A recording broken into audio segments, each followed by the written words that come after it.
on. I'm going to go at a relatively good clip, but as always, we'll stop as needed. I would just ask that if you're not in the direct line of communication, please mute yourself until you are part of the conversation, just to help avoid any background noise or delays, as there are a significant amount of people on and we have a lot of topics to go over. And Maya and Amanda, please feel free to, if you hear any background noise from any of the participants, please feel free to mute them until they're in direct conversation with us. Okay. Excuse me. The time is now 6:30, and in accordance with Chapter 2 of the Acts of 2025, the Tuesday, June 16th, 2026, 6:30 p.m. public meeting of the Wrentham Select Board shall be conducted remotely. The public is invited to join via Zoom. The dial-in number, meeting ID, and password are all on the town website, as well as the agenda. As a preliminary matter, this is Select Board Chair Chris Gallo. Please permit me to confirm that all members and persons anticipated on the call and on the agenda, are present and can hear me. Members, when I call your name, please kindly respond in the affirmative. Selectman James Anderson. What was that, Mr. Chair? Present. We're off to a great start. I said, members, can you permit me to confirm that you can hear me? And I said, we'll start with Selectman James Anderson. Here, present. That was perfect, Jim. Thank you. Selectman Bill Harrington. Harrington here. Thank you, Billy. Selectwoman Michelle Rouse. Present. Okay. Selectman Roy Lamoth. I am back. And can you hear me, my friend? Yes, Obviously. I can. Okay. Thank you. You scared me, Roy, for a minute. Staff, when I call your name, please respond to the affirmative. Town Manager Michael King. Present. Assistant Town Manager Greg Enos. He's on vacation, Mr. Chair. Okay. Amanda Vazzapolo, who is the Administrative Services Manager. Present. Excellent. Good to hear you. And Executive Assistant Maya Matarazzo. I'm present.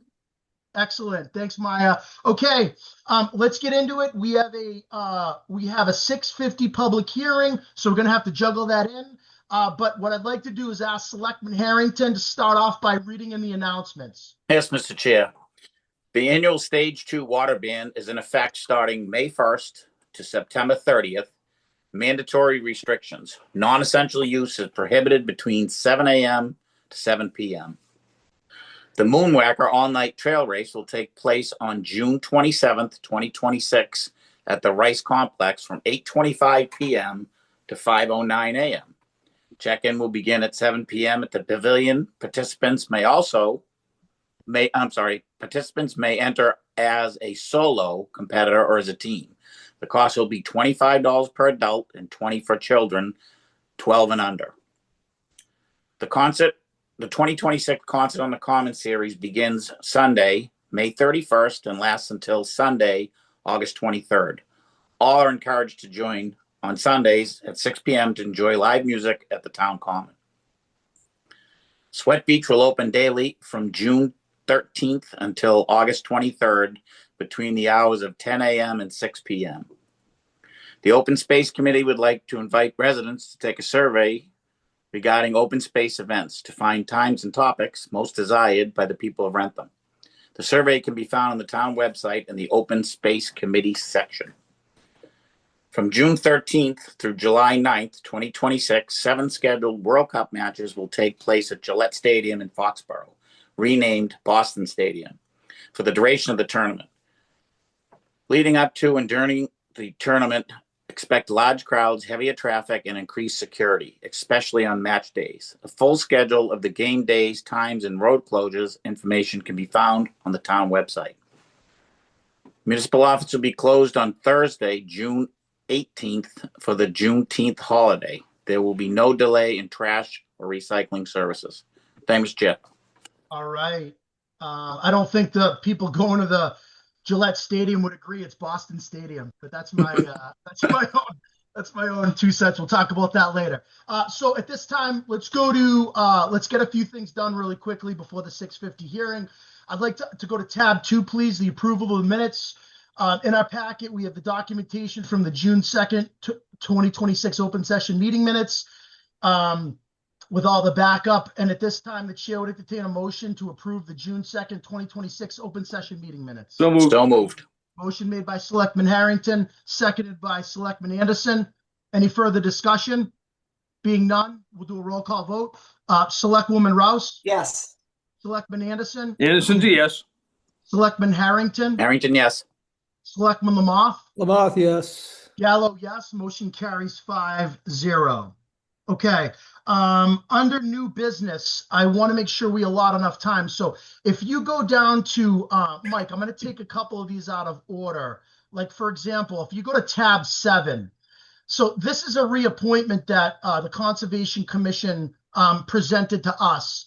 And, per the bylaw, they present a member to serve in this capacity, which is the reappointment of Leo Immonen to the Community Preservation Commission as the Conservation Commission representative.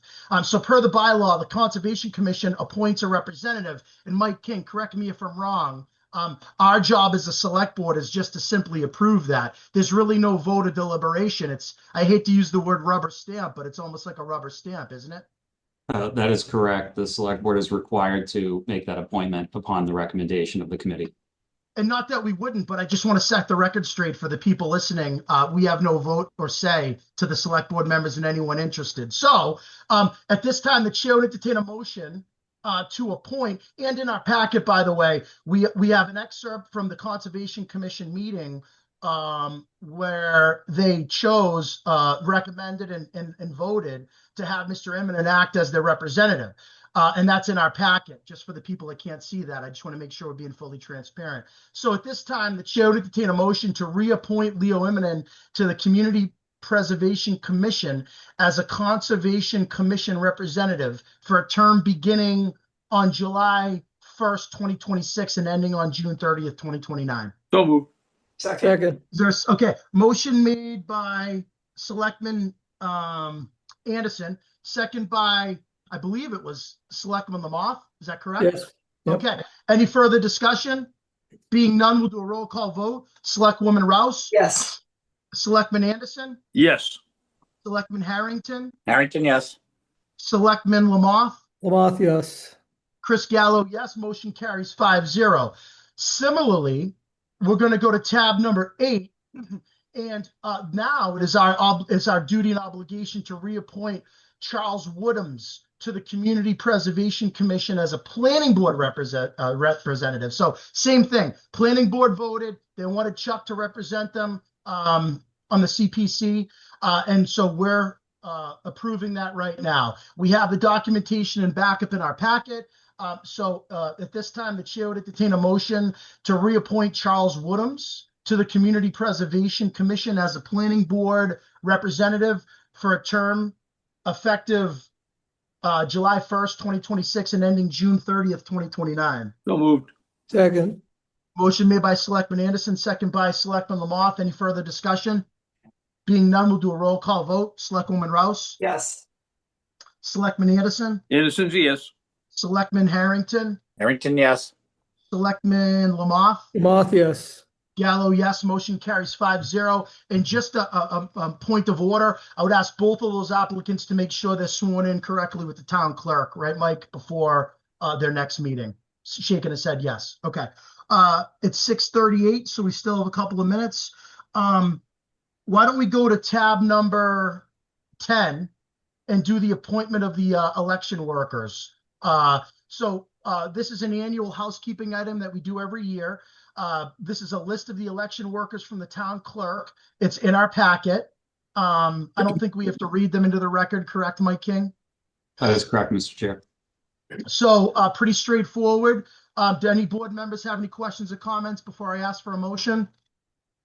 No? Okay, at this time, Chair would entertain a motion to appoint the election workers for a term effective, and by the way, we thank you for your service, for a term effective July 1st, 2026 through August 1st, 2027 as presented. So moved. Motion made by Selectman Harrington, second by Selectman Anderson. Any further discussion? Being none, we'll do a roll call vote. Selectwoman Rouse, Yes. Selectman Anderson, Anderson, yes. Selectman Harrington, Harrington, yes. Selectman Lamothe, Lamothe, yes. Gallo, yes. Motion carries 5-0. Okay. On that track, it's still only 6:39. We're getting a few of these things banged out, which is great. Mike, do you suggest tab number 9? That's one we could pick off, correct? I believe that that could be done in this time frame, Mr. Chair.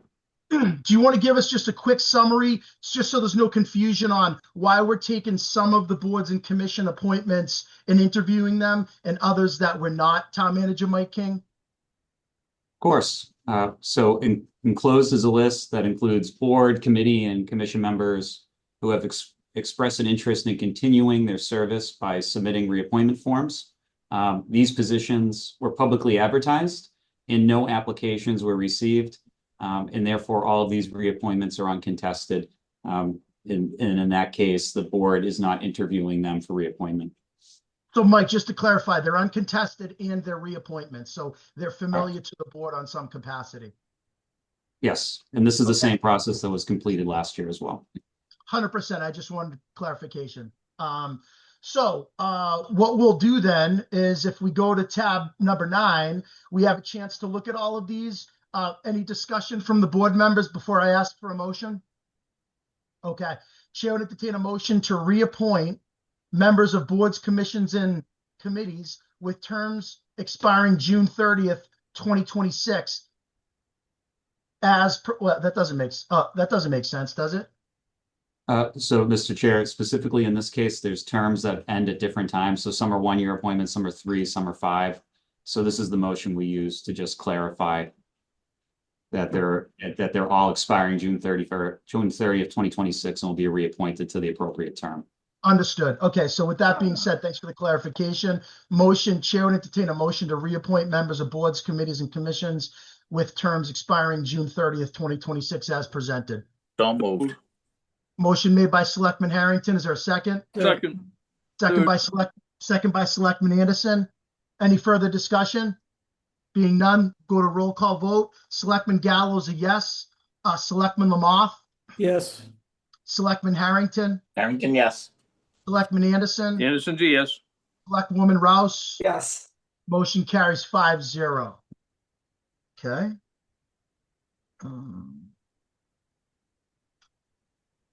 Making good time here.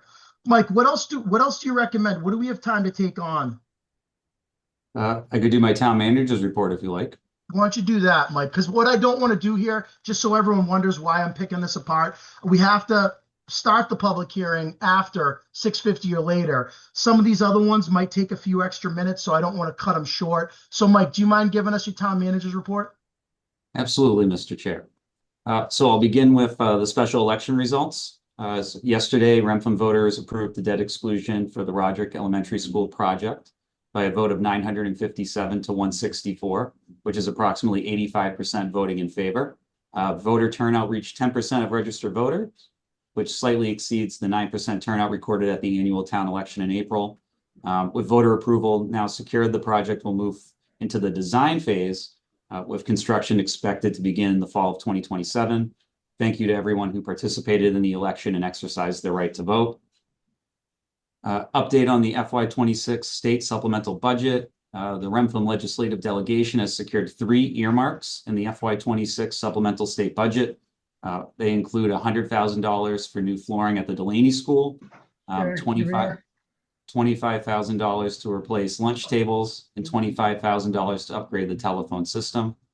The town appreciates the efforts of Representative Marcus Vaughn and Senator Roush in securing these funds, which support projects identified in the town's capital plan and help reduce future demands on local financial resources.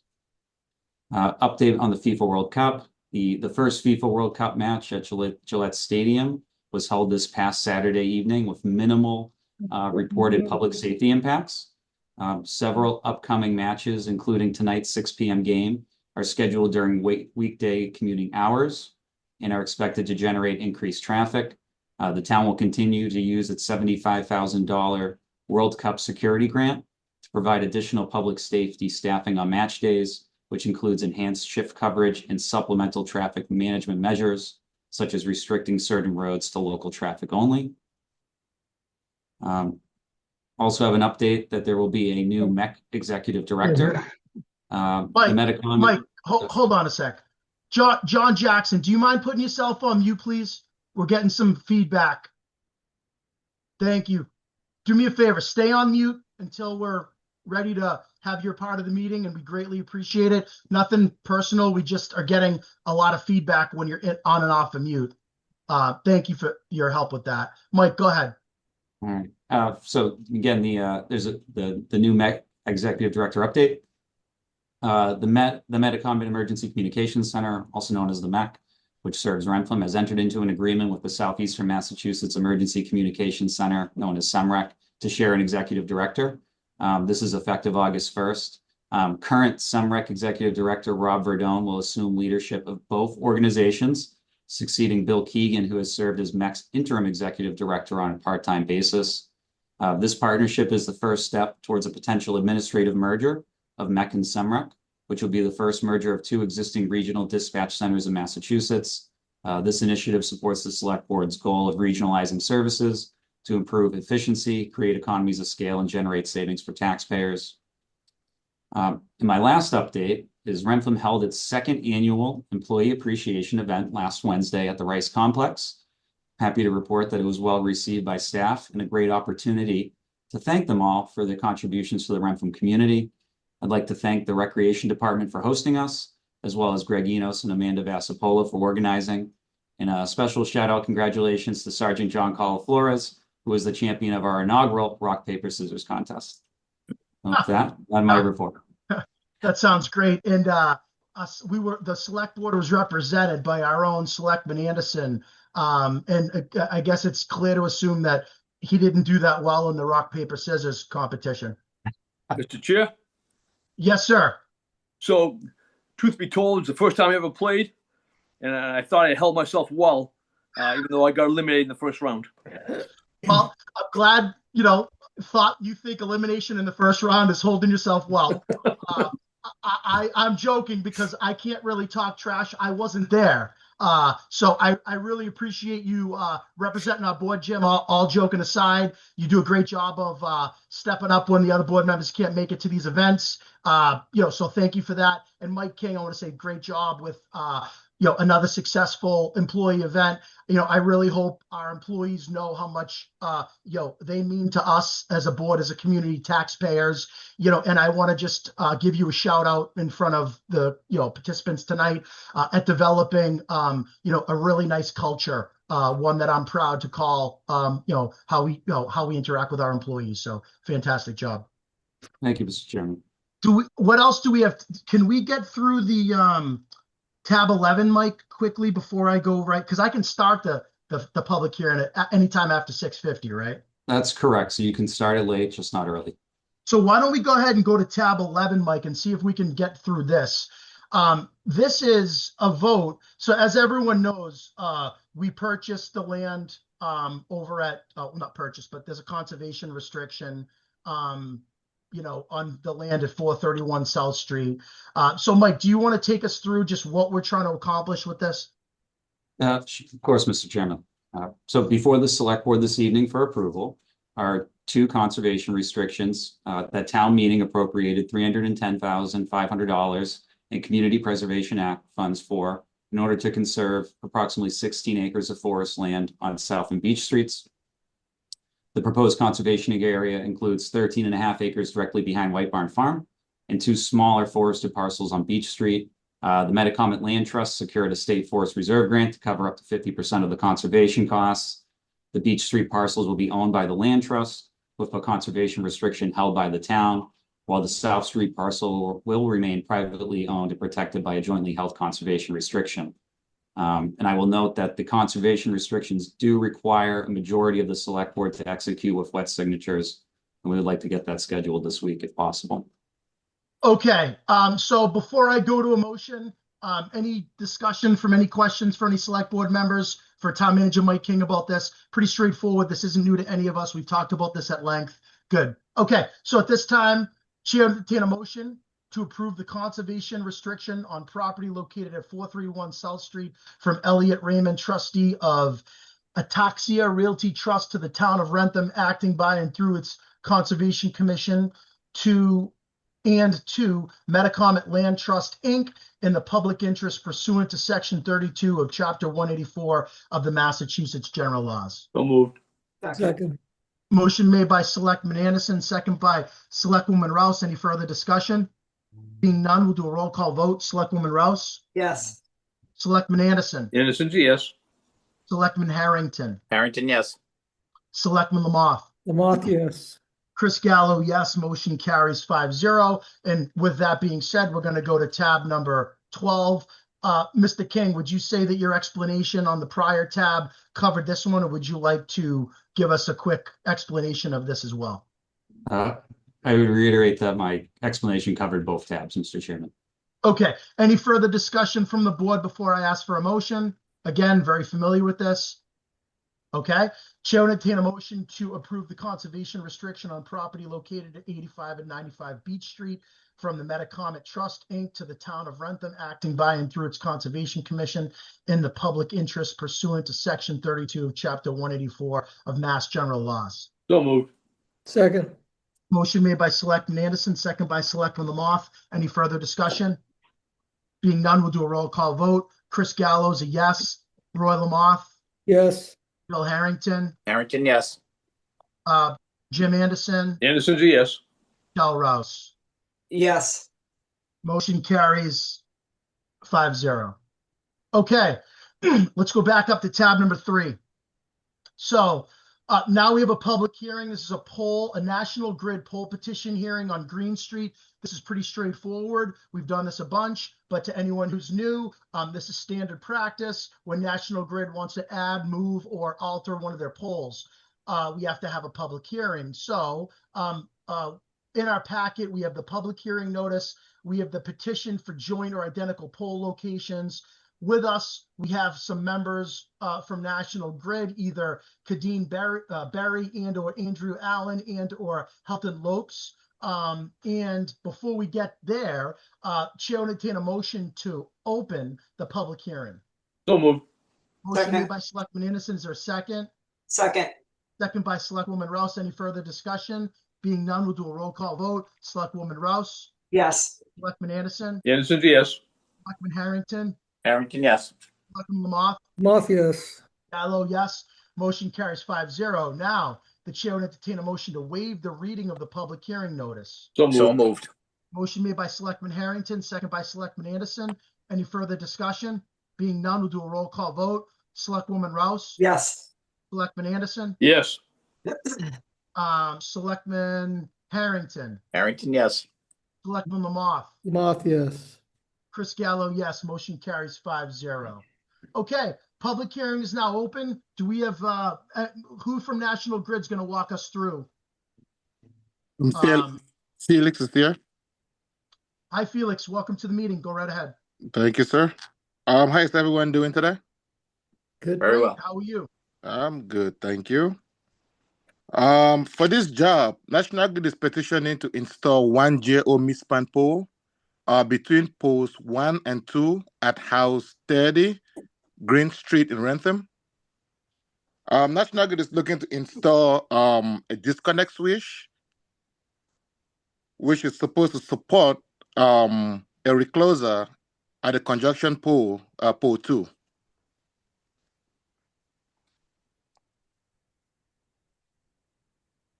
Is that, Felix, are you still going or is that it? Nope, that should be it. Okay. Board members, we had a sketch in our packet, but if that's not clear, does anyone have any questions or comments for Felix? Mr. Chair? Yes, Yeah, through you, can I ask Felix a couple of questions? you can. Just so you know, Jim, I don't know if this is intentional. Your screen's not on. I'm not. No, it's not. No, neither is Bill's. I mean, if you guys are having issues. Oh, I'm sorry. There you go. Oh, well, there's that handsome face. Okay. Yeah. So it's Bill, that. I don't know. You might be having the same. Oh, there you are. Oh, there you are. Another handsome face. All right. Jim, go right ahead. Yeah, so Felix, Yes. I had a hard time understanding you, but is this a single pole in a new location? Or is this going to be a new pole supporting an old pole? It is going to be a new pole supporting an old pole. So what we're looking to do is we're going to install a recloser at existing pole 2. But in order for that recloser to function, we need to install a disconnect switch. The disconnect switch is what we're going to be installing on the new pole. So we do need the new pole to install a disconnect switch in order for the recloser to function properly. So if I've got this straight, Mhm. you're going to put a pole next to a new pole next to an old pole. Is that Yep, correct? a new pole in between 2 old poles. So a mid-span pole. So you're not going to have a double pole? No. No. Okay. Okay. That's all I was curious about. Thank you. You're welcome. Any of the other board members have any questions for Felix? No. My only question is, we're not obstructing anyone's views from their house that isn't already obstructed, Felix, correct? Like, that's just a concern. The location of the existing poles, people are used to that. I don't know. I'm not looking at Google Earth or Street View. So I just want to make sure, like, do you see any reason that a resident would have issue with this new pole location in between the other 2 pole locations? No, I would not say that because, from my understanding, these poles are strategically picked, these locations, to make sure that, they are in a location where they shouldn't be obstructing another a customer's view, per se. Okay, no, that's helpful. Okay, board members, last chance. Any other questions before I open it up to the public? So being a public hearing, I have to open it up to the public. So at this time, I would ask any members of the public that want to make a comment about this poll petition, please raise your hand and unmute and state your name and address for the record. And we'll give you a few seconds if anyone has a question. All right, 5, 4, 3, 2, 1. Okay, so at this time, Chair would entertain a motion to close the public hearing. So moved. Second? Second. Is there a second? Second. Okay, motion made by Selectman Anderson, second by Selectwoman Rouse. Any further discussion? Being none, we'll do a roll call vote.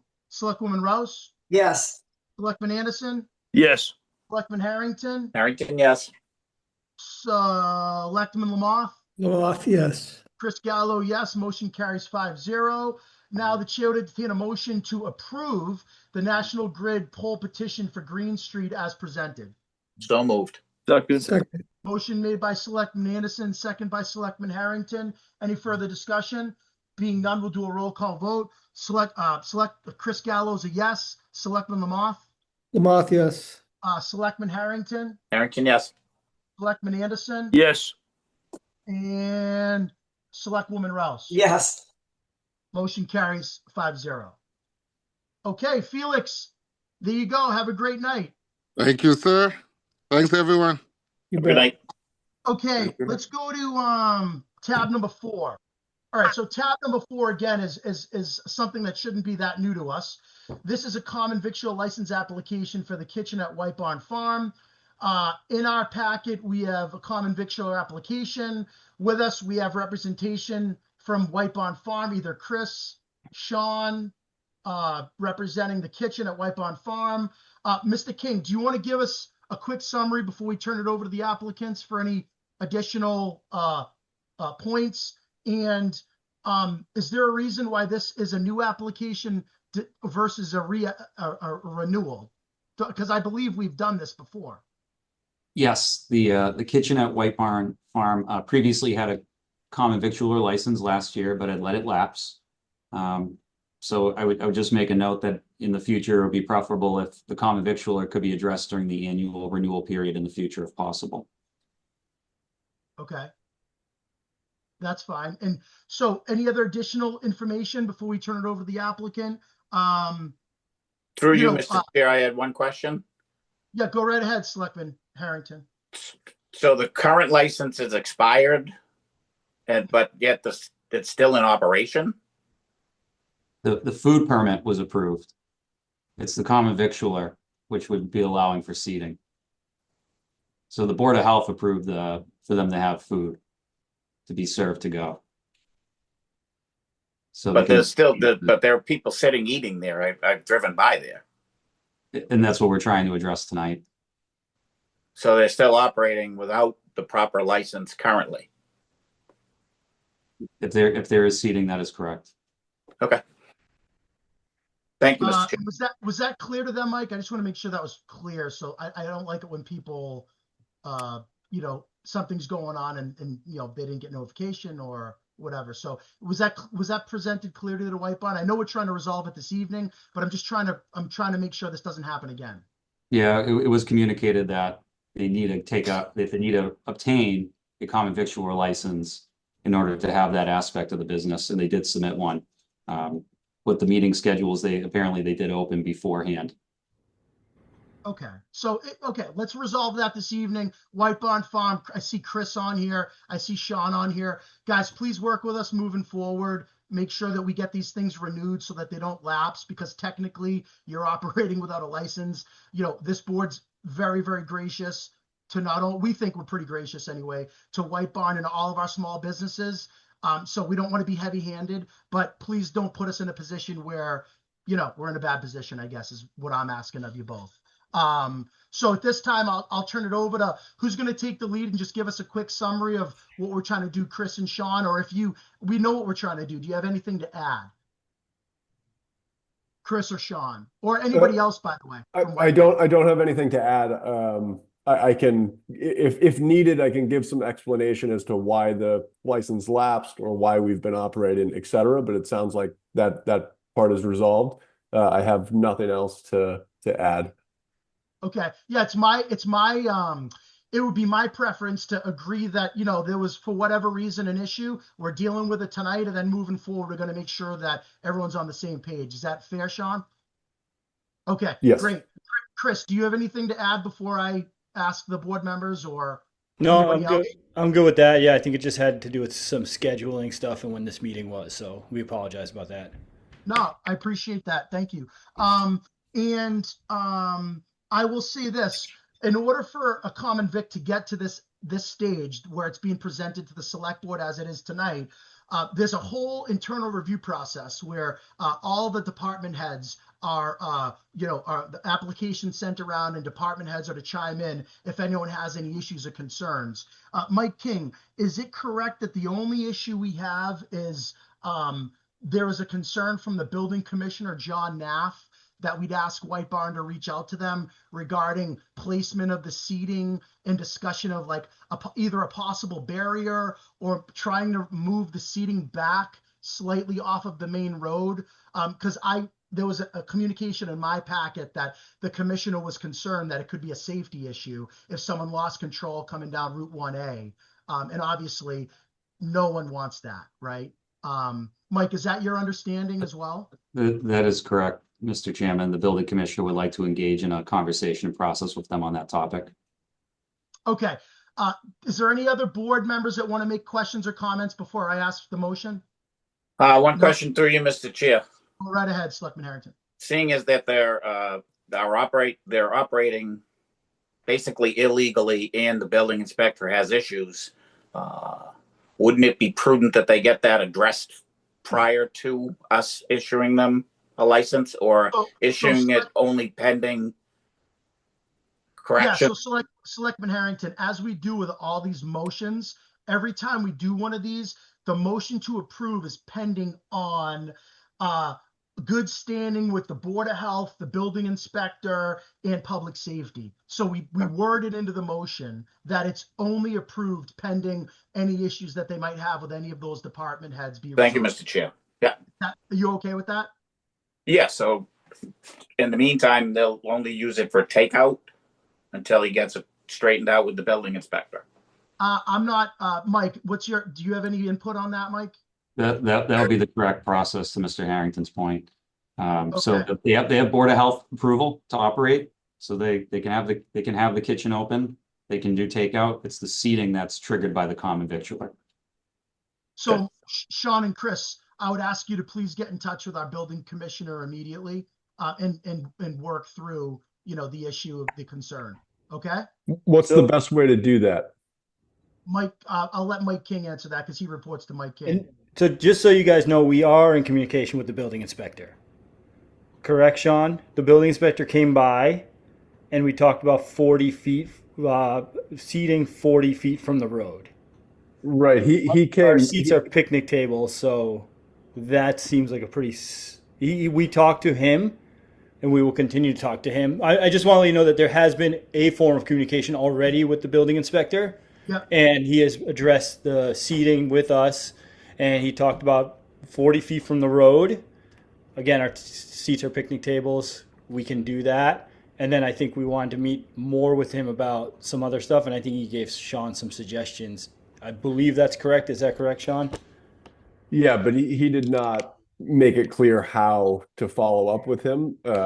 So we can make those changes easily. I just want to, I'm not sure what the proper communication channel is with him after that follow up, but you're correct, Chris, noting that he did come by. We had a conversation in person with him the other day. And did he indicate that you were able to keep seating people there while this was in flux? Yeah, he did not request or require that we stop or anything. He just noted it and said, Patrick, I believe either chief or deputy chief of the fire department was there as well. They both noted it. They communicated their concerns. But there was Patrick did follow up in the official Common Vic license messaging portal. But I have not heard a follow-up from John Naff. I, of course, can reach out to him and continue that communication. Yeah, so what I'm going to suggest then is we're going to read the motion in as it's stated here. I'm going to have Mike King follow up with John Naff to get confirmation and clarification if he's okay with you guys seating and operating with the seats while we work through these details, because I think that's, to Selectman Harrington's point, that's Selectman Harrington's concern. Okay? So everyone's shaking their head yes. At this time, Mike King, you will follow up with John Naff for us on that and make sure that, it's communicated if he's okay with White Barn continuing to seat people until we work through this situation, correct? Absolutely. Okay, thank you, everybody. This time, Chair will entertain a motion to approve the common victual license application for the kitchen at White Barn Farm, pending good standing with the Board of Health, Building Inspector, and Public Safety. So moved. Is there a second? Second. Okay, motion made by Selectman Harrington, second by Selectman Lamoth. Any further discussion? Being none, we'll do a roll call vote. Selectwoman Rouse? Yes. Selectman Anderson? Yes. Selectman Harrington? Harrington, yes. Selectman Lamoth? Lamoth, yes. Gallo, yes. Motion carries 5-0. Okay, now that we cleared that up, let's go to tab number 5, which again is nothing new to us. Special one-day license applications for White Barn Farm. There's the following dates in our packet: 6/20, 6/25, 7/2, 7/9, 7/16, 7/23, 7/30, 8/6, 8/13, 8/20, and 8/27. That's 1, 2, 3, 4, 5, 6, 7, 8, 9, 10.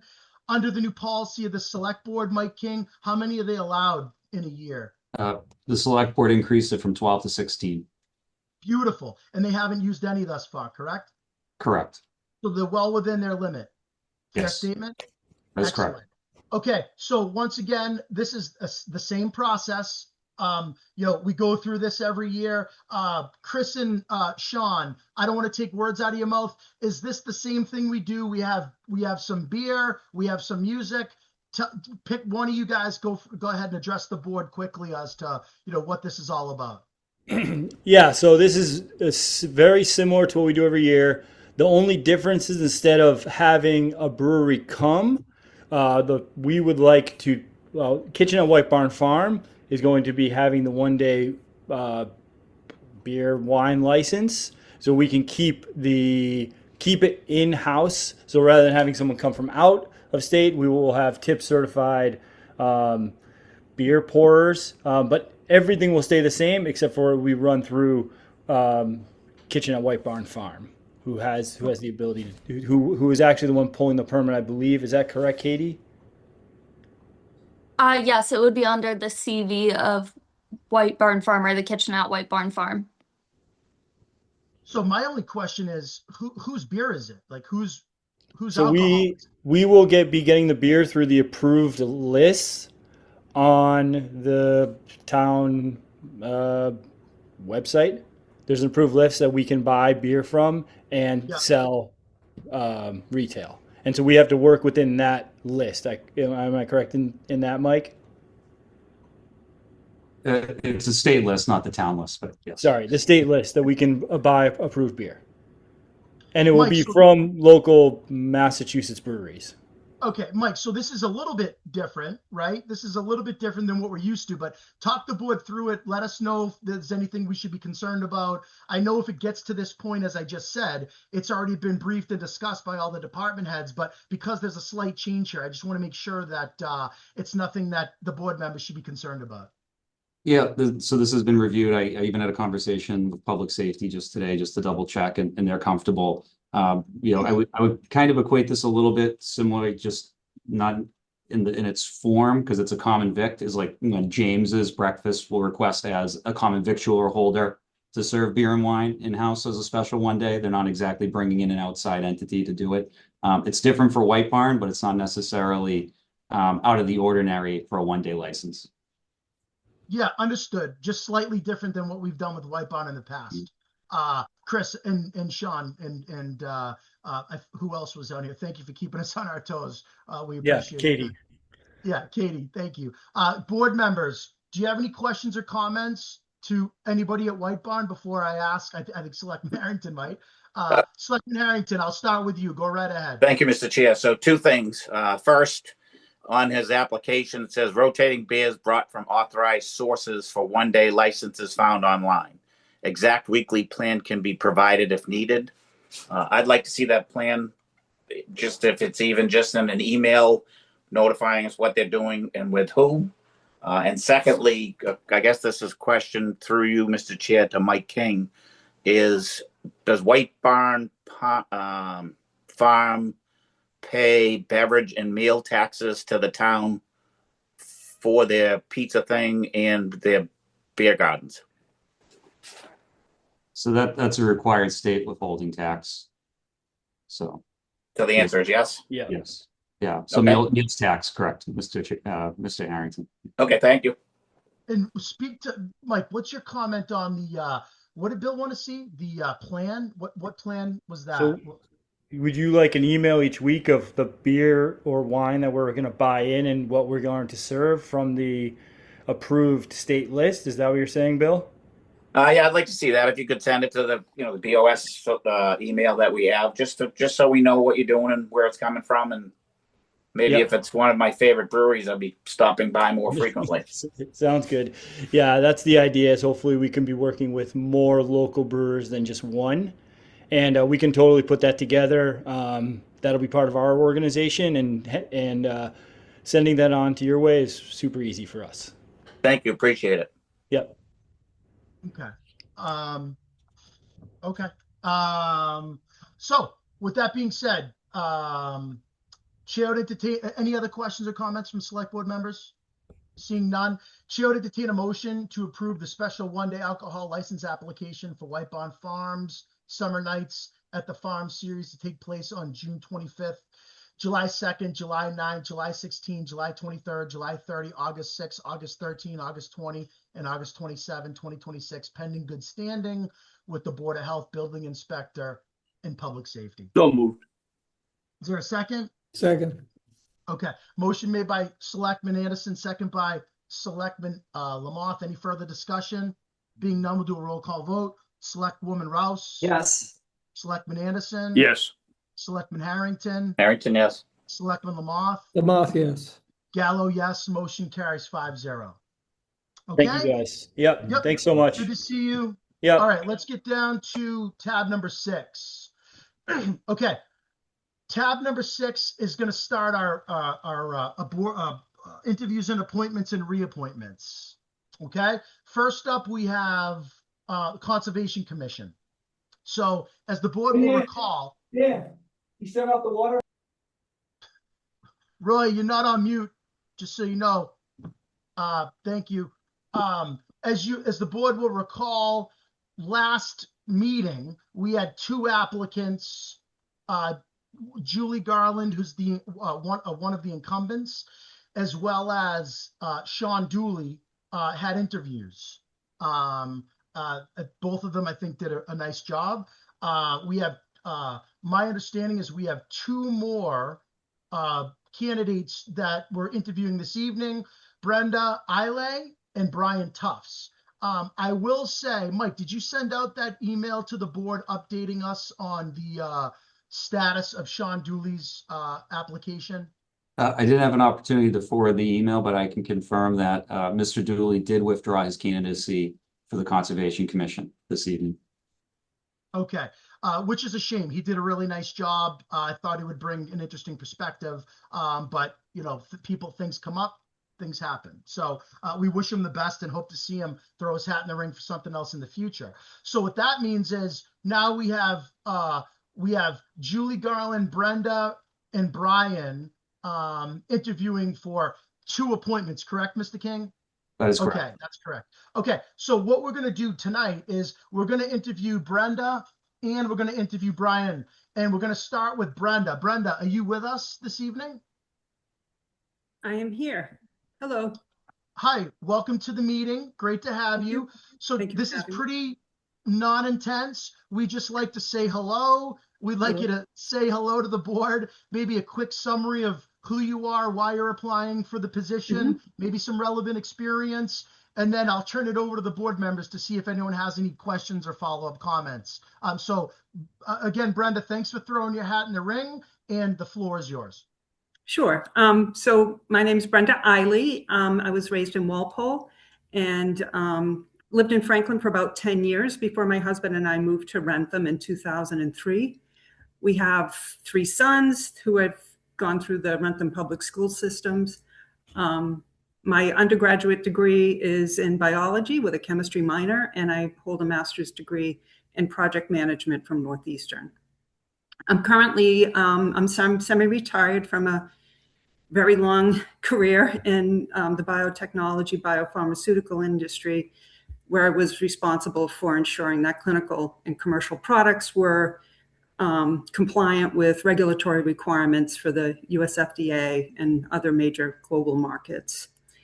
I have skills in technical writing and review of technical documents. Granted, it's in a different industry, but I think the skills are transferable, and I would endeavor to ask questions where needed. And I don't know what I don't know, so I'm anxious to be able to pick up that learning through the trainings that I understand the group goes through.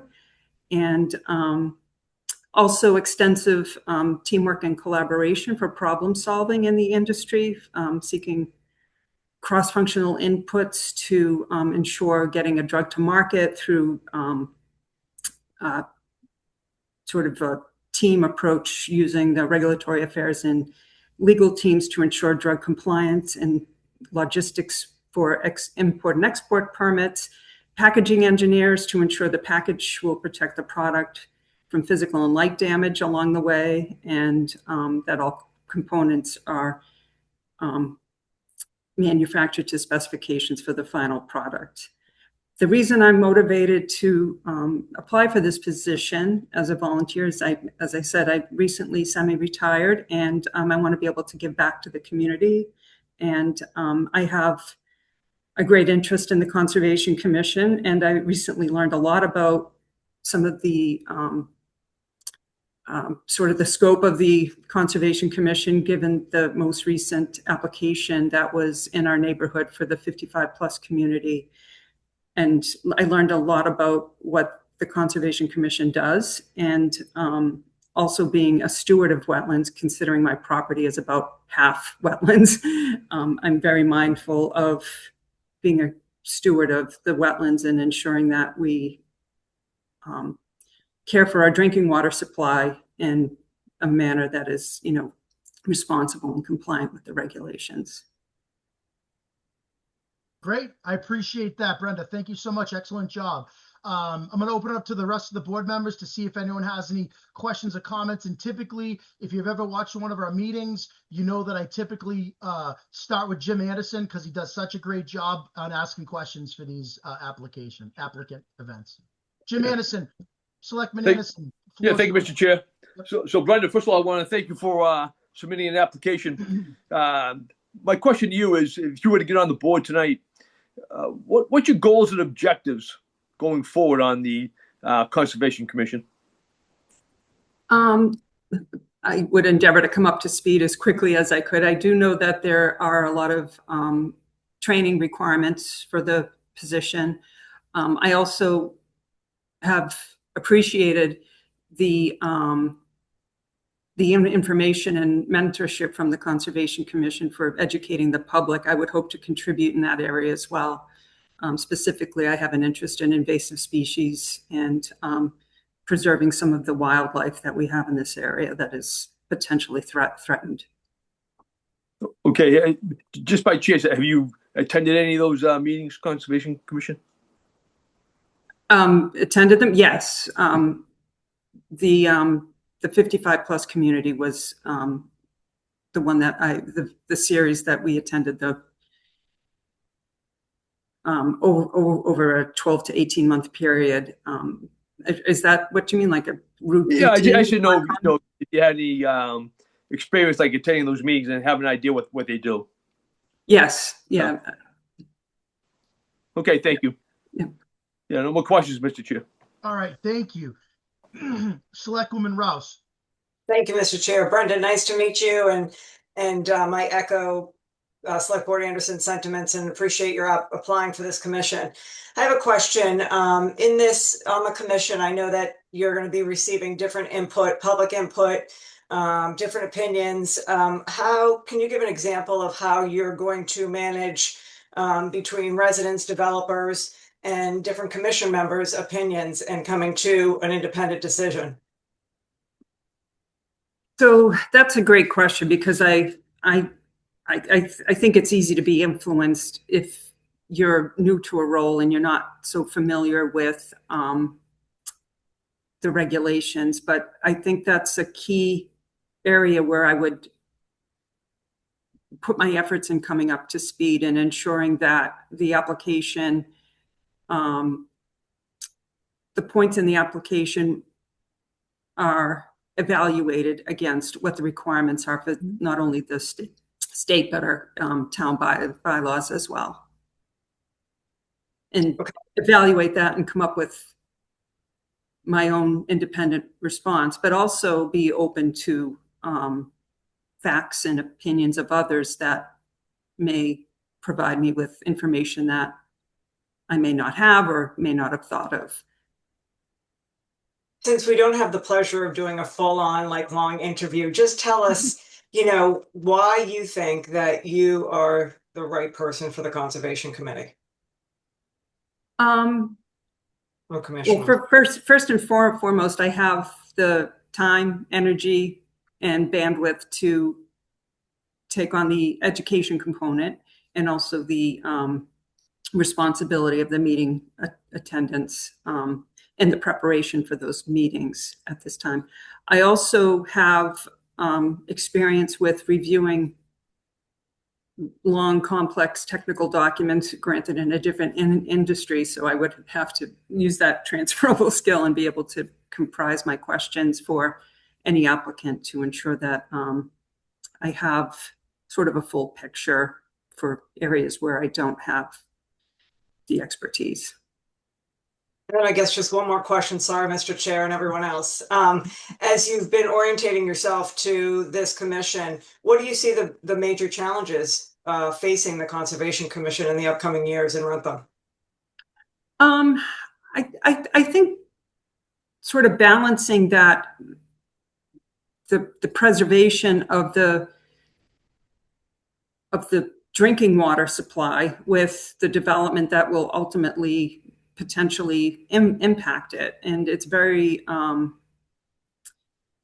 it's a challenge that I see, because I have a well in my yard, and every time there's a new development going in, I know that the groundwater is potentially getting contaminated by runoff, or the groundwater may be depleted. I know there's various times of year when we have a drought, and I can tell that our water softening system has to work a little bit overtime. So there is impact from the surrounding development on our groundwater. It's pretty apparent to me being on a well.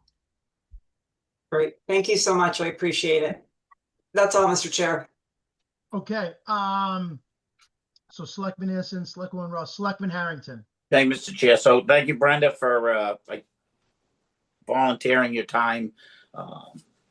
Selectman Anderson and Selectman Rouse asked quite a few of the questions that I had thought of, being your biggest concerns: wetlands, drinking water, wildlife. You attended, various meetings to get yourself up to speed. My only last question would be, what do you think you can bring to the table for idea-wise to improve the Conservation Committee and their processes? Well, that's a good question. I have an extensive experience with process mapping.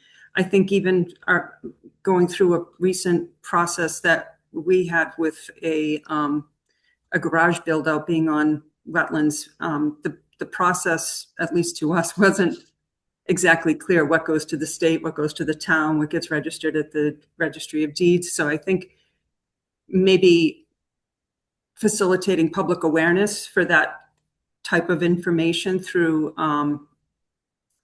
diagrammatic process maps, if you will, to provide that information to the public to make it a little bit more clear of what the process is. Thank you. I appreciate it. Thank you. Yeah, Brenda, I think those are all great questions and great answers, by the way. My only follow-up question to you is, I think you nailed it, or someone nailed it earlier. There is a balance between conservation, but I sometimes, when I'm in these meetings, I sometimes like to hear, people's thoughts on actual development as well, because development is an essential part of our community. We need development in order to maintain taxes, right? We have certain fixed costs that go up every year in our town.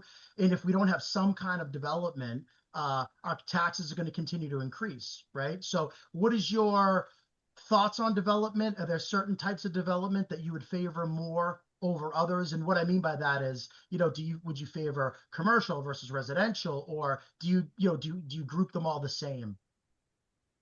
I think any development, regardless of what it is, should be assessed with a risk-based approach. Meaning, for example, if we were to have something like a thermo, which is in Plainville right now, but if they were a company coming to Wrentham, I think we would want to be careful about what their waste stream looks like, how it's managed, to ensure that it doesn't contaminate, as I mentioned, the groundwater and ultimately our drinking water supply. So that's the kind of, or my approach to assessing a situation would be risk-based. Like what development is the most risky to the water supply and the surrounding wetlands. And again, it was made very clear to me, Conservation Commission has a very narrow scope. It's development that is close to wetlands. It's not a decision based on, if you put it in an area where there are no wetlands, there's really no Conservation Commission input to that. Sure, narrow, but a very strong and powerful board and commission, Sure, nonetheless, with a lot of control over development. So that's hence the question, but I think it was a great answer. So thank you. Anyone else have any questions before we go to the other applicant? Okay, Brian Tufts. So the next applicant we have with us is Brian Tufts. Brian, very similar. We're going to welcome you this evening. We're going to ask you to just give us a little bit of background about yourself, any relevant experience, why you're, applying for this position, and then I'll turn it over to the board members to ask any follow-up questions or comments. So welcome and nice to see you. Thank you for throwing your hat in, and go ahead, Brian, the floor is yours. Yeah. Thanks for welcoming me to the meeting. My name is Brian Tufts. I live on Lake Street in Wrentham. I am a structural engineer. I live very close to Lake Archer. I was raised in Norfolk, came up through King Philip. Basically lived the majority of my adult life in Wrentham and Norfolk, with a brief stop in Sharon. I am interested in volunteering for the Conservation Commission because I'm looking for a way to become positively involved in the community. Got a strong background interfacing with architects, engineers, civil engineers. That's what I do on a day-to-day basis, primarily building related development, residential, commercial, you name it. I've got experience working on public projects as well as private development. And yeah, I've got a lot of skills that I think would translate directly to this board. And I've been looking for a way to become involved and serve my community. Got two young kids that are in the public schools here, putting down roots in the community. Obviously, being that I've grown up in this area my entire life, I have a vested interest in water quality, certainly the health of our lakes that are, right across the street from me here on Lake Street. Water quality, obviously, very big concern of mine as well. So yeah, basically just looking to use my skill set that I have as a practicing engineer and learn more about the Conservation Commission and how I can really help protect our natural resources while balancing with responsible development of the town.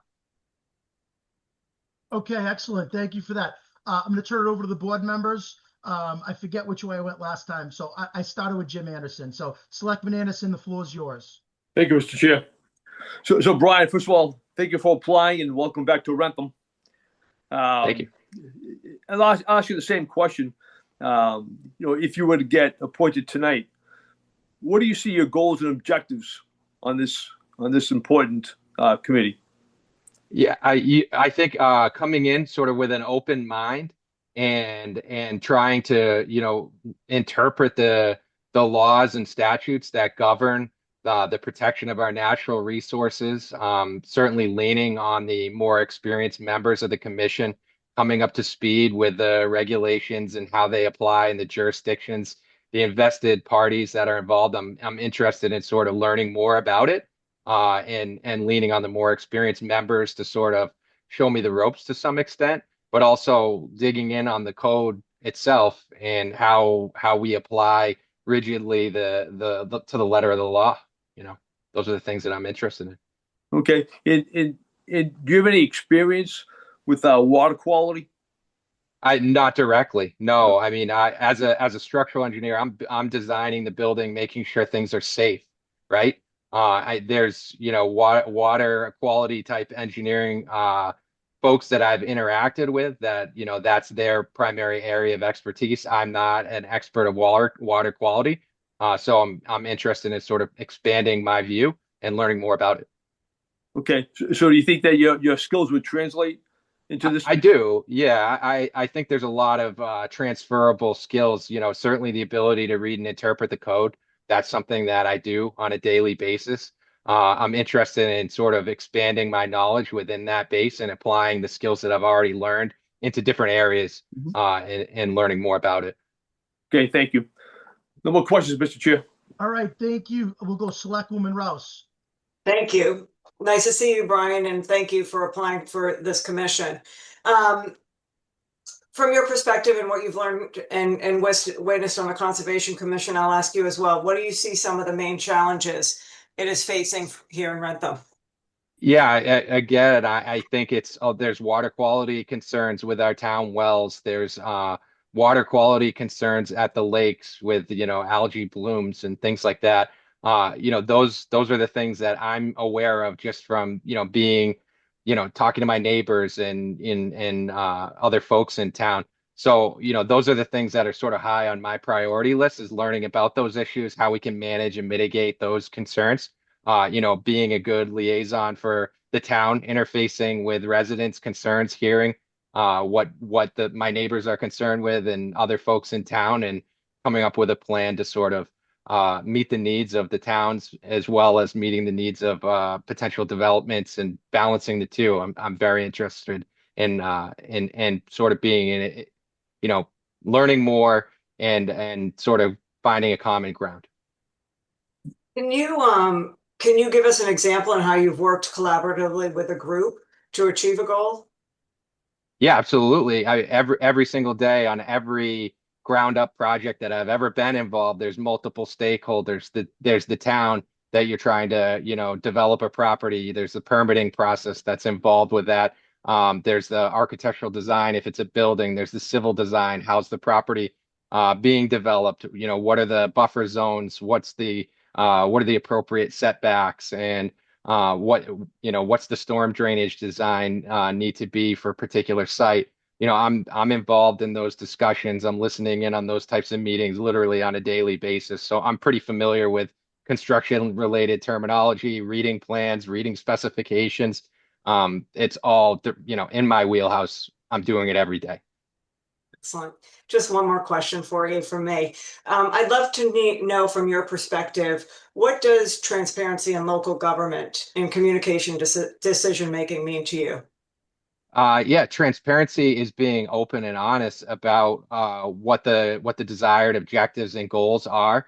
Being okay to admit that I don't know, and I need to do more research on something. Not always saying, "Oh, I know that the answer to this is X, Y, or Z." And I do plan on coming in with a very open mind. I'm going to be learning new things and being able to admit when you don't have the information. I think that's important. And then, obviously being able to communicate that with the constituents and stakeholders of the town. I think that's a very important part of the job. Okay, thank you. Thank you, Mr. Chair. You're very welcome. Selectman Harrington. Thank you, Mr. Chair. So, Brian, nice to see you. Thank you for taking the chance, the opportunity to volunteer for a committee. It's really important to the town to get good, solid people involved. And most of the questions that previously Jimmy and Michelle have already asked and answered. But one question, based off tax base and obviously the need for it to keep the town running, what would your future Wrentham look like with respect to development? What would your thought process be on something to the likes of future growth? Yeah, that's a very good question, complicated question. In my mind, I've grown up here, right? I'm about 40 years old. I'm 41. I've seen the evolution in Norfolk, Wrentham, and Plainville, firsthand over that 40 years.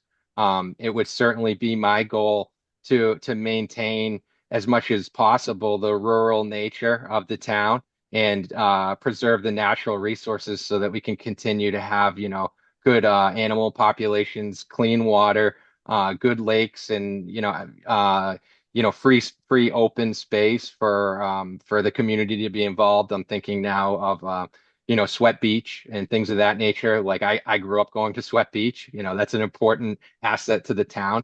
I want to continue to be able to serve, or I want to continue to be able to have the town take advantage and use those resources, right?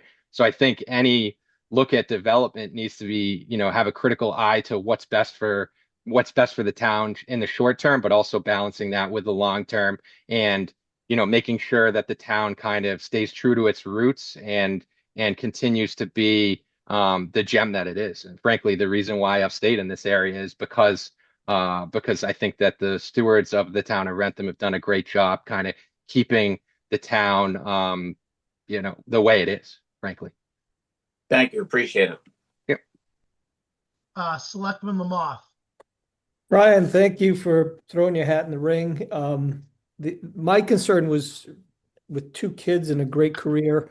There's a certain amount of training. And when we interviewed Julie Garland a week or 2 ago, she put in, I think, upwards of 185 hours. I'm sure that's not in the first month or 2, but there's a dedicated amount of time that you're going to need to put into rules, regulations. I just want to make sure you're comfortable with the investment that you potentially may have to make. Yeah, understood. What do you think Fair about question. Thank you, Mr. Lamothe. Yes. I'm excited about it.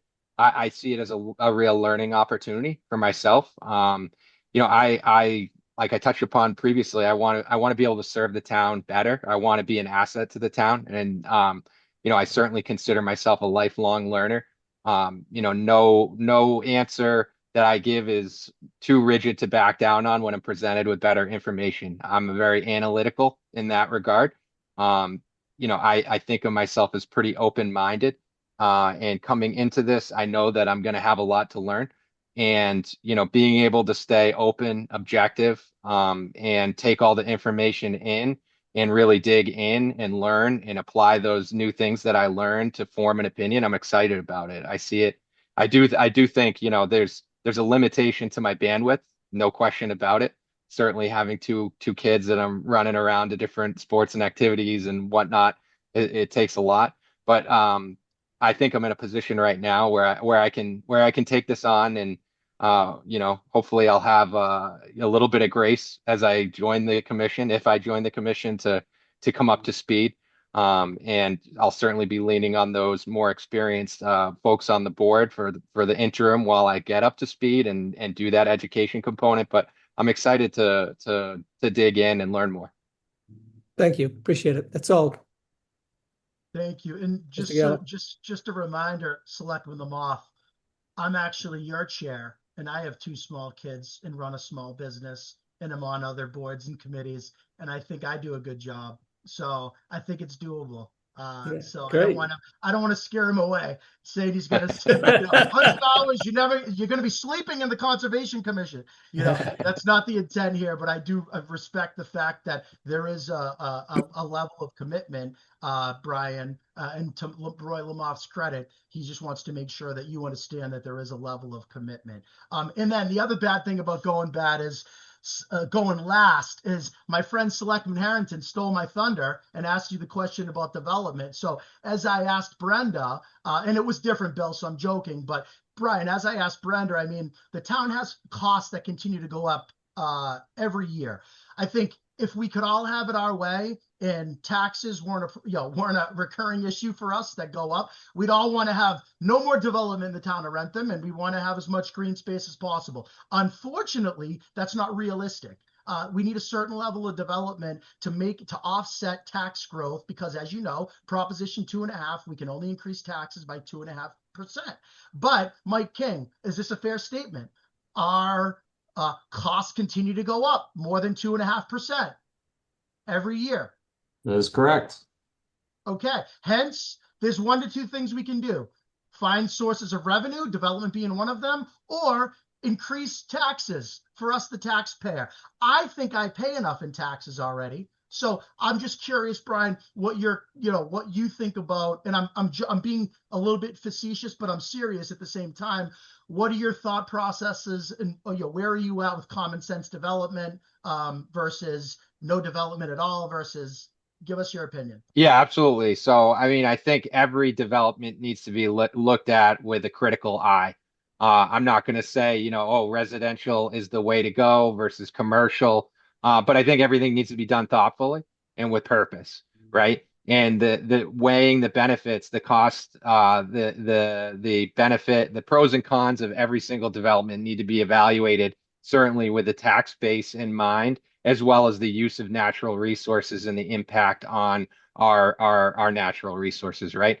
So, I think we need to look at things always openly, objectively, and in a transparent fashion, and make sure that we're within the bounds of the Conservation Commission's purview, right? That we're making sure things are done responsibly, and that we're allowing for the right types of development to happen that aren't going to necessarily really have a huge negative impact on our natural environment.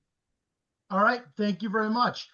Thank you for your time. I think you both did a fantastic, I think all the candidates did a fantastic job. So now we have the very difficult job, my fellow board members, of choosing, let me just go to the motion here, the two appointments. So as you recall, we heard from Julie Garland at the last meeting. We heard from Brenda Eile tonight, as well as Brian Tufts. We do have some letters of recommendation in our packet from the Conservation Commission Chair that we've all had time to read and review. So, I want to get the board talking. What's the will of the board? Does anyone have anything that they, an idea that they're any leaning, additional questions? Mr. Chair? Yes. Yeah. So, well, first of all, I want to say I'm very pleased to say that we've got 4 very quality candidates, and I thought that they all interviewed extremely well. I think it'll be a difficult decision. I'm disappointed that John Dooley has withdrawn, but if I'd be more than happy to make a motion. But if you'd rather have the other members talk, that I'm fine with that as well. I mean, listen, Jim, do you want to give the board some kind of inclination what your motion would be? Then we can talk about it. We can, feel free to have some dialogue and then open it back up for a formal motion. Sure thing. So I would recommend, again, I think they all did a tremendous job, but I would recommend Julie Garland and Brian Tufts. Okay. All right. I could see why you would do that. Does any of the board members want to add anything to that before I ask for a formal motion? Does anyone have opinion they want to discuss? Just want to make sure everyone feels like they have been heard. Mr. Chair, I'd just like to say that, I think that Select Board Anderson eloquently stated that we had great, applicants, great experience. It's good to see people coming forward. This has been something that we've been working towards to increase awareness. And I think that I would second Select Board Anderson's motion if it's appropriate at this time. Sure. And I just want to agree with you and say, the level of resident that's been stepping up since we've been, and it's not us, we as one of our strategic goals and initiatives, this board has tried to do a better job of communicating civic engagement. We're trying to communicate when these boards and commission opportunities come available. And I want to thank the residents for stepping up and reaching out and filling the need. And I would agree with you that we've got a lot of qualified candidates, and I hope that anyone that's not chosen to be on one of these boards or commissions this evening, I strongly encourage you to, obviously, go out for another one, go out for another board or another need, as there are ample, and there's plenty of boards that don't have enough. So if you're wondering what boards and commissions, we really need help with, you can feel free to reach out to us at sboffice@wrentham.gov, and we'll get you that information. I would tend to agree with Selectman Anderson and Selectwoman Rouse on the 2 candidates. Does anyone have any other comments before I go ahead and ask for a formal motion? Being none, Selectman Anderson, if you want to, feel free to go ahead and make that formal motion. Go right ahead. Sure thing. Thank you, Mr. Chair. So I make a motion to appoint Julie Garland to the Conservation Commission for a term effective July 1, 2026, and expiring June 30th, 2029. And do you want to Mike, do we have to do them individually, or can he? They should be made separately, Mr. Chair. Okay, so we'll start with that one. Is there a second? I'll second that. Okay, motion made by Selectman Anderson, second by Selectwoman Rouse. Any further discussion? Being none, we'll do a roll call vote. Selectman Gallows, a yes. Selectman Lamothe? Yes. Selectman Harrington? Harrington, yes. Selectman Anderson? Yes. Selectwoman Rouse? Yes. Okay, Selectman Anderson, you had a second one? Okay, Mr. Chair, motion to appoint Brian Tufts to the Conservation Commission for a term effective July 1, 2026, and expiring June 30th, 2029. Is there a second? Second. So motion made by Selectman Anderson, second by Selectman Lamothe. Any further discussion? Being none, do a roll call vote. Gallows, a yes. Lamothe? Yes. Harrington? Harrington, yes. Anderson? Anderson's a yes. Rouse? Yes. Motion carries 5-0. Congratulations to Brian Tufts and Julie Garland. Please make sure that you go see our town clerk before you attend the next meeting. Okay, so we're going to move on. As you can see, the process is a little bit lengthy. So now that we've gone through one, I hope to speed it up with the remaining boards and commissions. Next, we have Cultural Council. Okay, so cultural council should go relatively quick.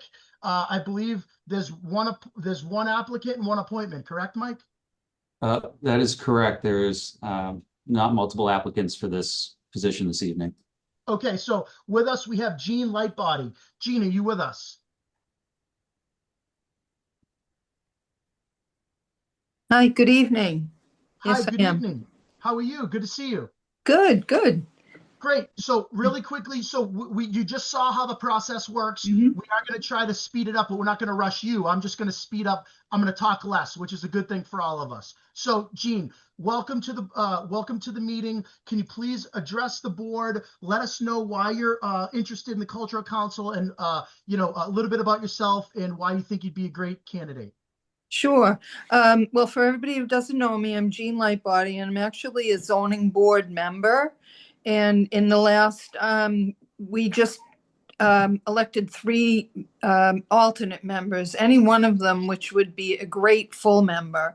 So I feel like now I have an opportunity to participate in the community in the arts, which is where I'm an artist, so it's my passion. I would like to be part of bringing arts to our community. I know they do a good job of it, but I'd like to do like a plein air event where people come and paint our community. And I'm connected with artists all over the seacoast.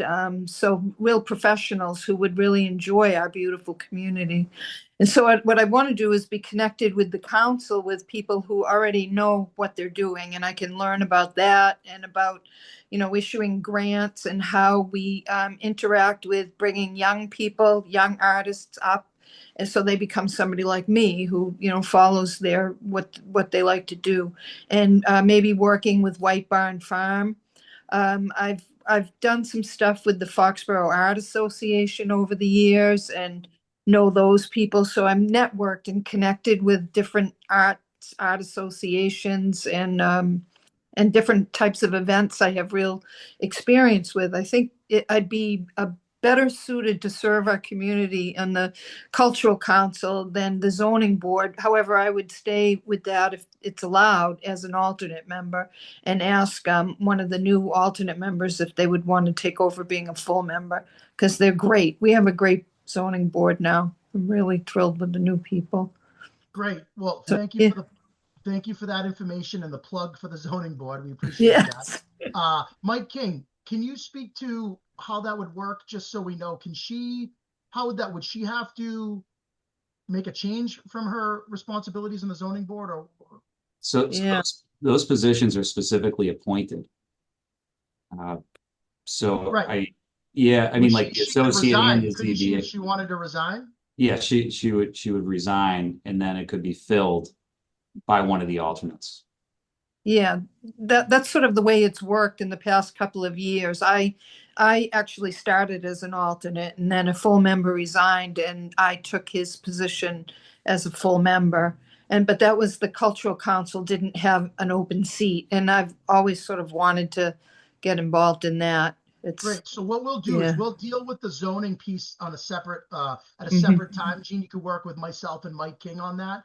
Okay. But let me ask any of the other. I mean, thank you for that. That was a great intro. Great to hear about you. Clearly passionate.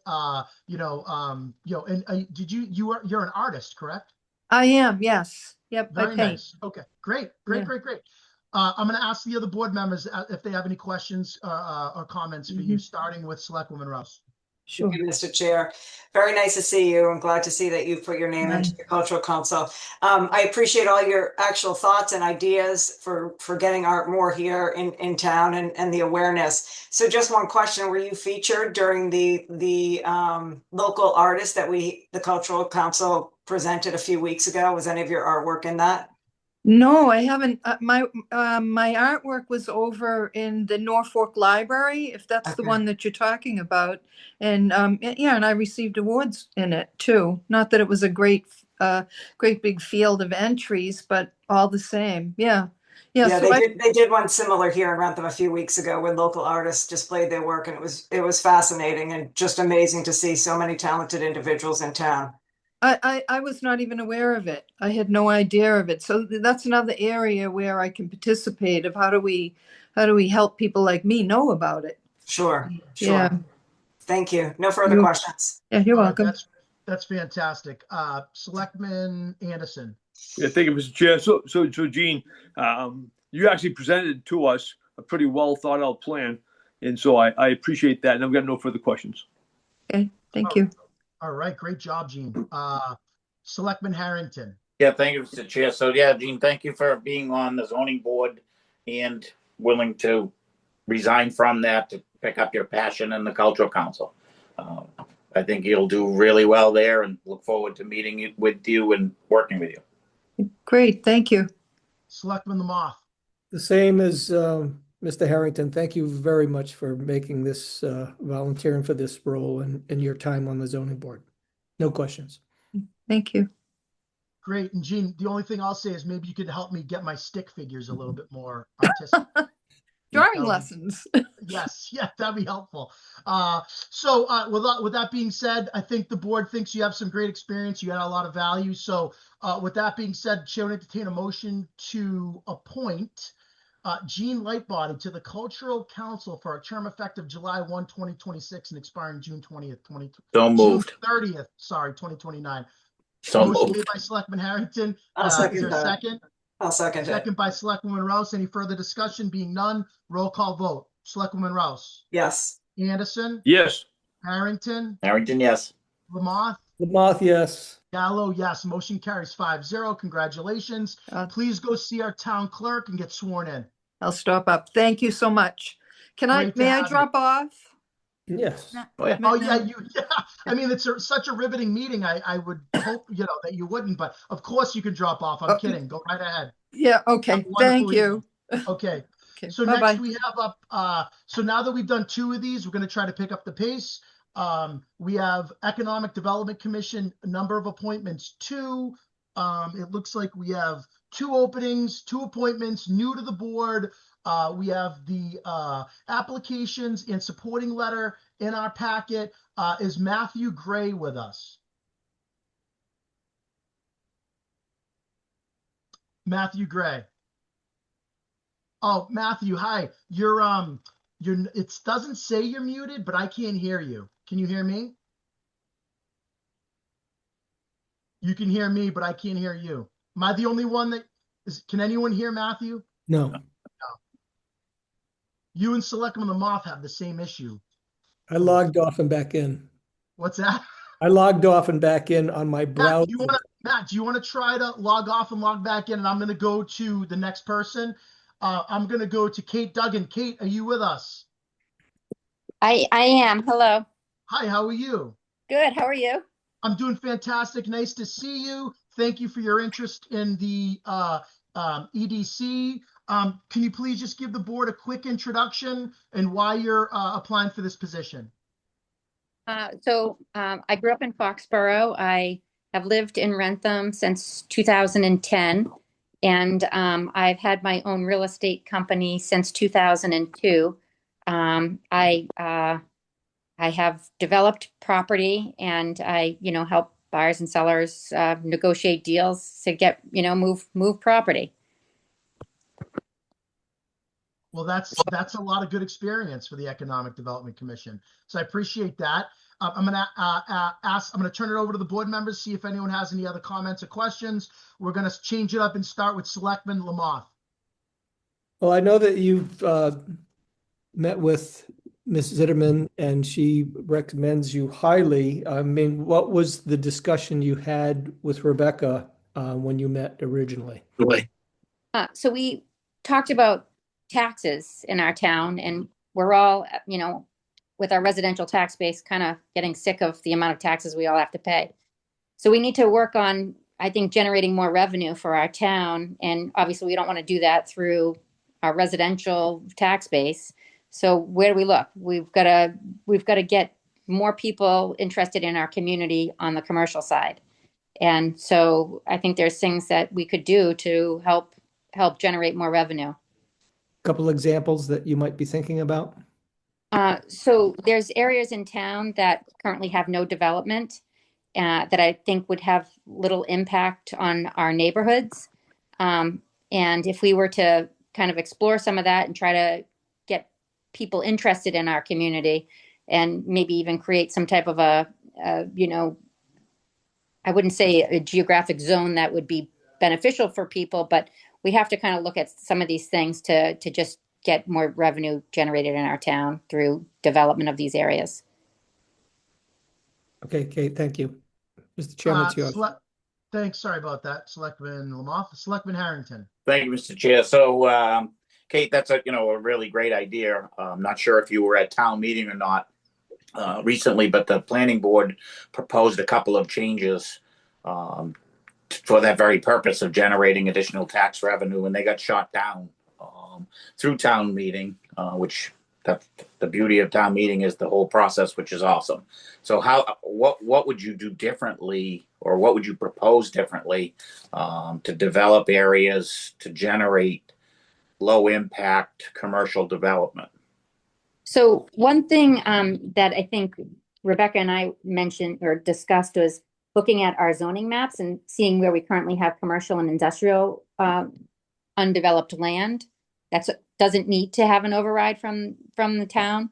And let's see what we can do to develop these areas. I think that would be starting point number one. And another thing, we discussed was just looking at our commercial tax rate and where we stack up against other towns. Are we where we need to be, or are we low? And without destroying our commercial base that we currently have, we don't want to drive anyone out of town, but we definitely need to kind of look at everything, I think. Well, through the chair and through the chair and through Mike King, there's a lot of effort put into the tax and the tax roll and how it's accounted for through this board and through the assessors. And we do have a dual rate, always keeping in mind for our residential folks, trying to keep it as low as possible and competitive in the tri-town and other areas. Through you, Mr. Chair, is that accurate?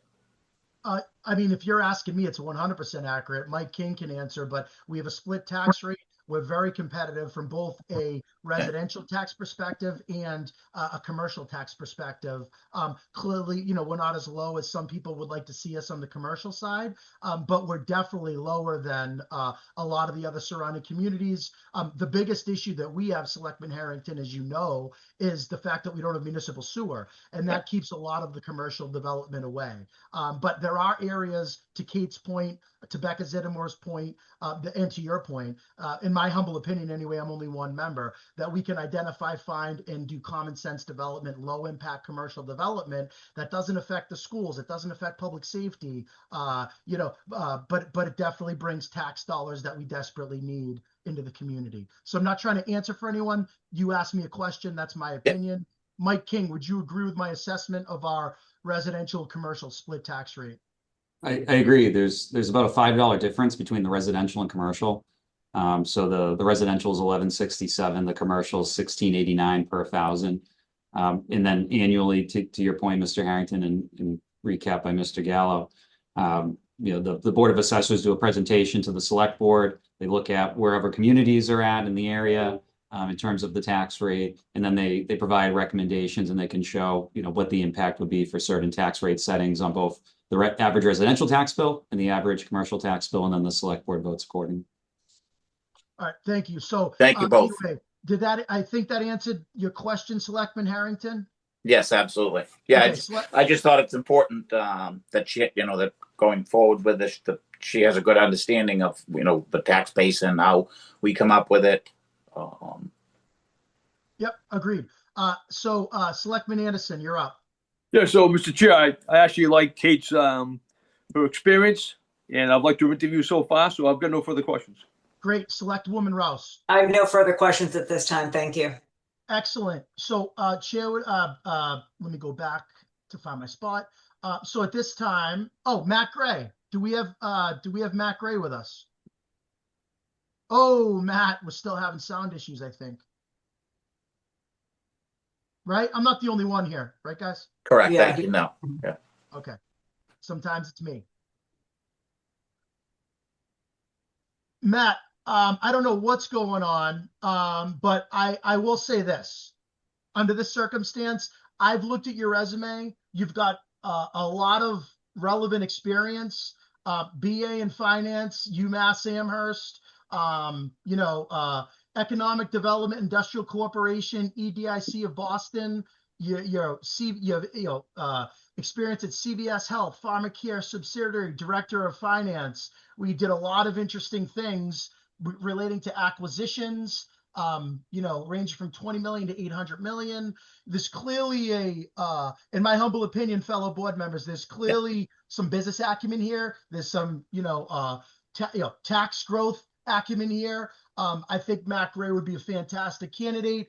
Couple that with the recommendation letter from Chair Becca Zittamore, and I think you have a very strong application.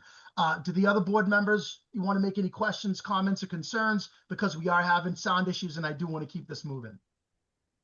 I agree. Yeah, let's go through the list just so I can say I did the process fairly. Selectwoman Rouse. Yes. No issues. Well, you're not voting. Yeah, no issues, no questions. Yep. Okay. All right. Selectman Anderson. Mr. Chair, I concur with your findings. Okay, thank you. Selectman Harrington? Yeah, absolutely, Mr. Chair. Great resume. I concur. Okay, Selectman Lamothe? Likewise. Okay, great. So at this time, we're going to take two motions. The first motion, we need a nomination. So I'm going to make a nomination to appoint Kate Duggan to the Economic Development Commission for a term effective July 1, 2026 and expiring June 30th, 2031. Second. So motion made by me, second made by Selectman Harrington. Any further discussion? Being none, we'll do a roll call vote. Selectwoman Rouse? Yes. Anderson? Yes. Harrington? Harrington, yes. Lamothe? Lamothe, yes. Gallo, yes. Motion carries 5-0. Kate, congratulations. Please go see the town clerk and get sworn in. We're lucky to have you. Thank you. Very welcome.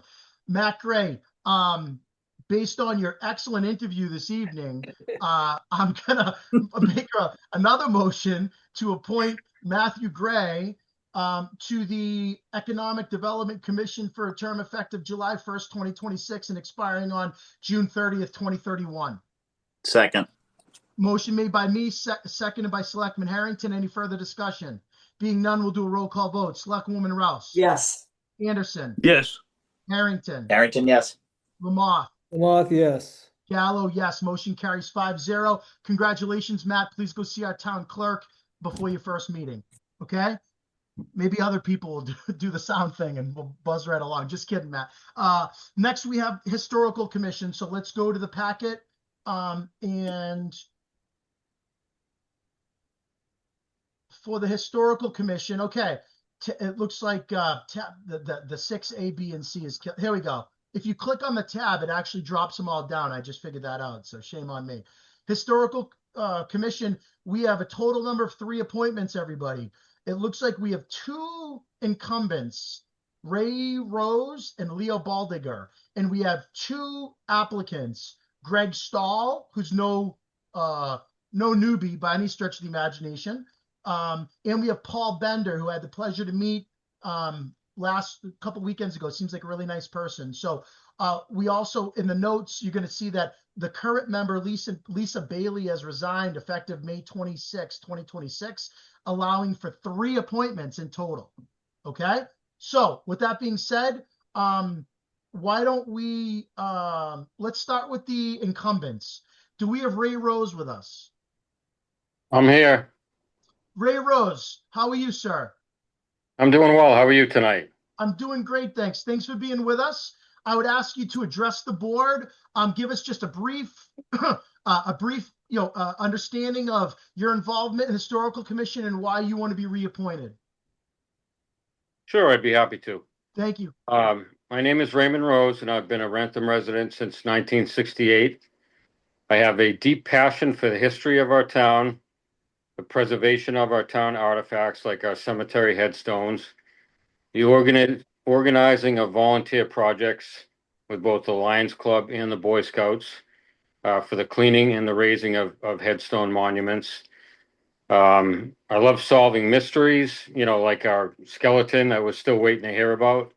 and the Boston Post cane that I'm still currently researching, and the dedication of the Walker B. Mason Memorial on the Common.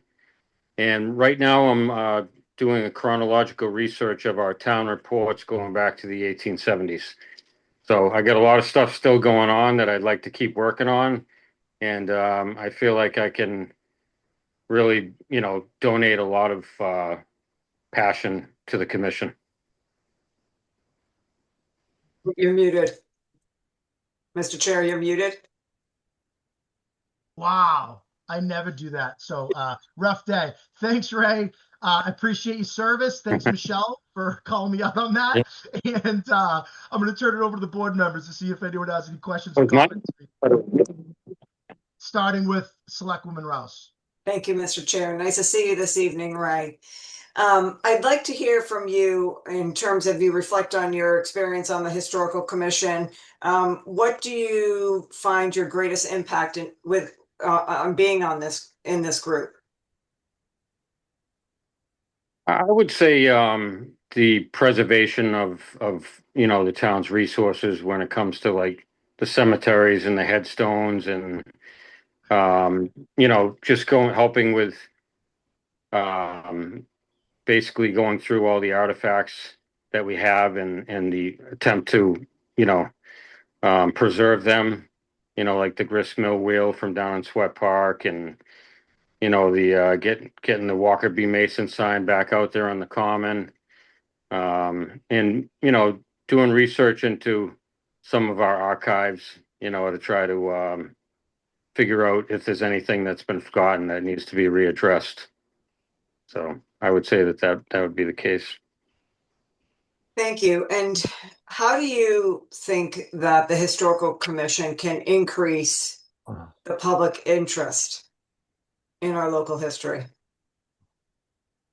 I think the 250th celebration was a great example of, opening up the museum and, allowing people to walk through there. And we fortunately have a great relationship with the Cultural Council.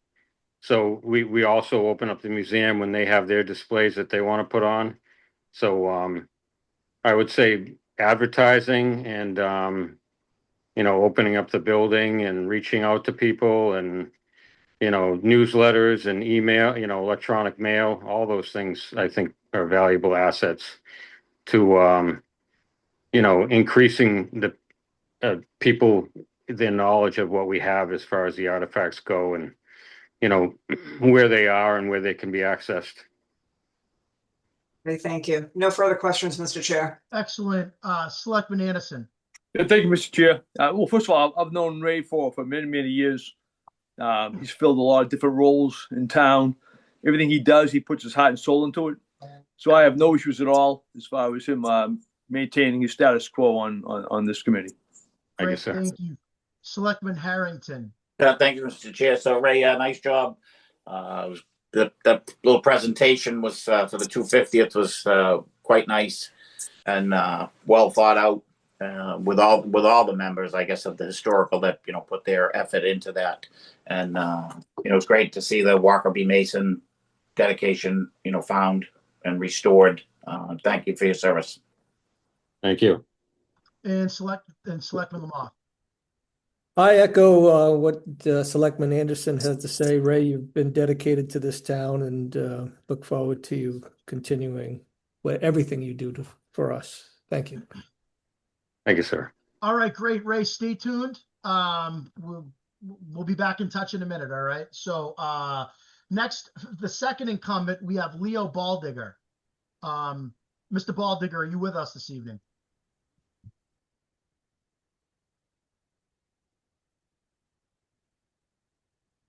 Mr. Baldigger. Can you hear me? Can you hear me now? I can hear you now. Okay. We're on board. I can see you. Great. Thanks for being here, Mr. Baldigger. As we did with Mr. Rose, you're one of two incumbents. We're reaching out to you to see, tell us a little bit about yourself. Tell us about some of your experiences on the Historical Commission and why you want to be reappointed as an incumbent. Let's see. I moved here in 1973 from Boston.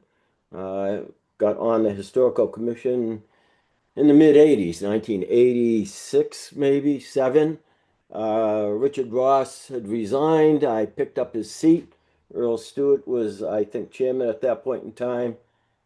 Gave me the opportunity to join, and I have been a member ever since. I've been involved in numerous projects of the commission. Oh, well, let's see. We'll start off the restoration of the horse trough, which people call a fountain. Okay. The commission was they partially responsible for it, and I took it upon myself to rebuild the top of it, and we spent about 100 hours brazing it and getting it back into shape, getting a light put on it, and making the trough functional, so to speak. At any rate, that's only one of them. But my biggest concern is the preservation of the town's historic architecture, meaning the Old Fisk Museum. And I'm kind of disappointed on the dragging of feet from the. I'm going to say I'm not sure who to put the finger to, but it was in regards to the survey that was done. Well, that got interesting because he muted himself. But I was very interesting to see who the finger should be pointed at. We wait with anticipation. Yeah. Mr. Baldigger, if you can hear me, you muted yourself. How's that? Better? Better. Yes. So Okay. go ahead. You were something about pointing a finger. Now we Yeah, well, I don't know really whose responsibility it is to carry out the recommendations of this survey. I'm very concerned with the condition of the building. We have water invasion, which is detrimental to a structure, whether it's town or not. The foyer needs some immediate attention, I would say. Steps are pulling away from the building, things like that.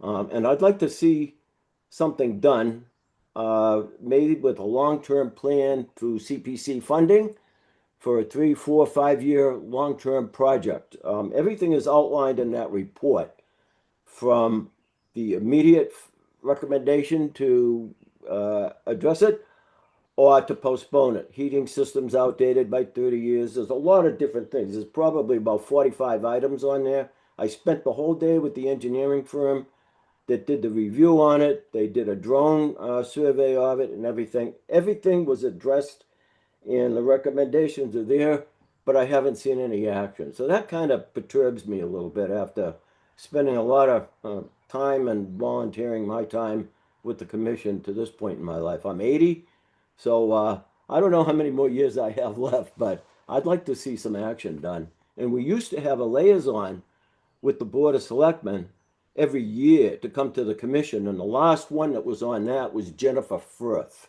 All right, so I'm dating myself, and I haven't seen anybody come forward. Never mind, a lot of participation. So those are my beefs. I'd like to stay on. I'd like to fill out some more time on that. We also enforce the demolition delay bylaw, and our main interest is preservation and restoration in town. So that's it in a nutshell. So Mr. Baldigger, let me just address two of your points. The first one being you and your commission, Gina Solaris knows this firsthand. She has an open invitation to come on the select board whenever she needs something or whenever there's an update for us. So the need of a select board liaison, I don't think is needed. I think we have a good relationship with your chairwoman, and I think there's very good lines of communication there. So I would push that back on you and to say, if you think that you need to be in front of the select board more often, talk to your chair and get to a select board meeting more often, because this board is probably one of the most available boards in town's history. We never say no. We always say yes. And we're readily available to help all the boards and commissions. That's my point number one. My point number two would be this document that you were talking about, the condition of the building and your concerns. based on what you're saying, I too would have some concerns. So my question to you is, if reappointed, how will you take that document and be the lead liaison between your board and ours, or whoever needs to be involved through Town Manager Mike King to possibly get some of those concerns addressed? I would love to be the representative for that. I can't think of a better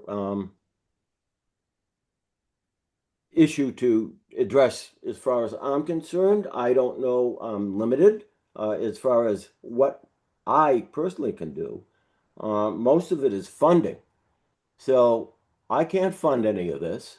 There's a small grant that's being pursued by Cultural Council, and I was told that we can't do anything until this grant is fulfilled from the Cultural Council. We went before CPC 3 or 4 years ago to get some to address the paint issue, paint the woodwork and things like that. We said, no, you have to prioritize your things first. This report came out, it's all prioritized, and we still haven't got out. We're still sitting there. So what I would suggest, Mr. Baldigger, not to cut you off, but what I would suggest, if reappointed, you bring that up to your chair, Gina Solaris, and ask her to follow up with Town Manager Mike King and myself, and we can see what we can do to help move those projects forward. And the last thing I want to say to you is, God bless you being 80 years old. I hope we have you for another 80 years. And with that, I'm going to turn it over to my other board members for any questions or comments that they might have, starting with Selectwoman Rouse. Go ahead. Thank you, Mr. Chair. Leo, very nice to see you. Likewise. Can you, since you've been on the commission for a bit, can you share with us what you've done or your ideas around increasing awareness around, with our school-age residents, our high schools, our other communities or groups in town to increase awareness about the Historical Commission? Yeah, we've worked hand in hand with the Cultural Council, and they've been wonderful as far as keeping the building open, putting in a lot of displays. We've helped them do that. We also have some packets and things like that that were done for some of the teachers in the Wrentham Public Schools. I know there was an issue on Caesarcella Plains, and there was a program that was implemented. We put the planes out so that they could be brought into the schools and shown to the students. And I just think that's the key to getting any interest is with the parents first. So we have tried to do that, and we're always open to any kind of requests besides genealogies and things like that, that a lot of individuals come to us looking for information for.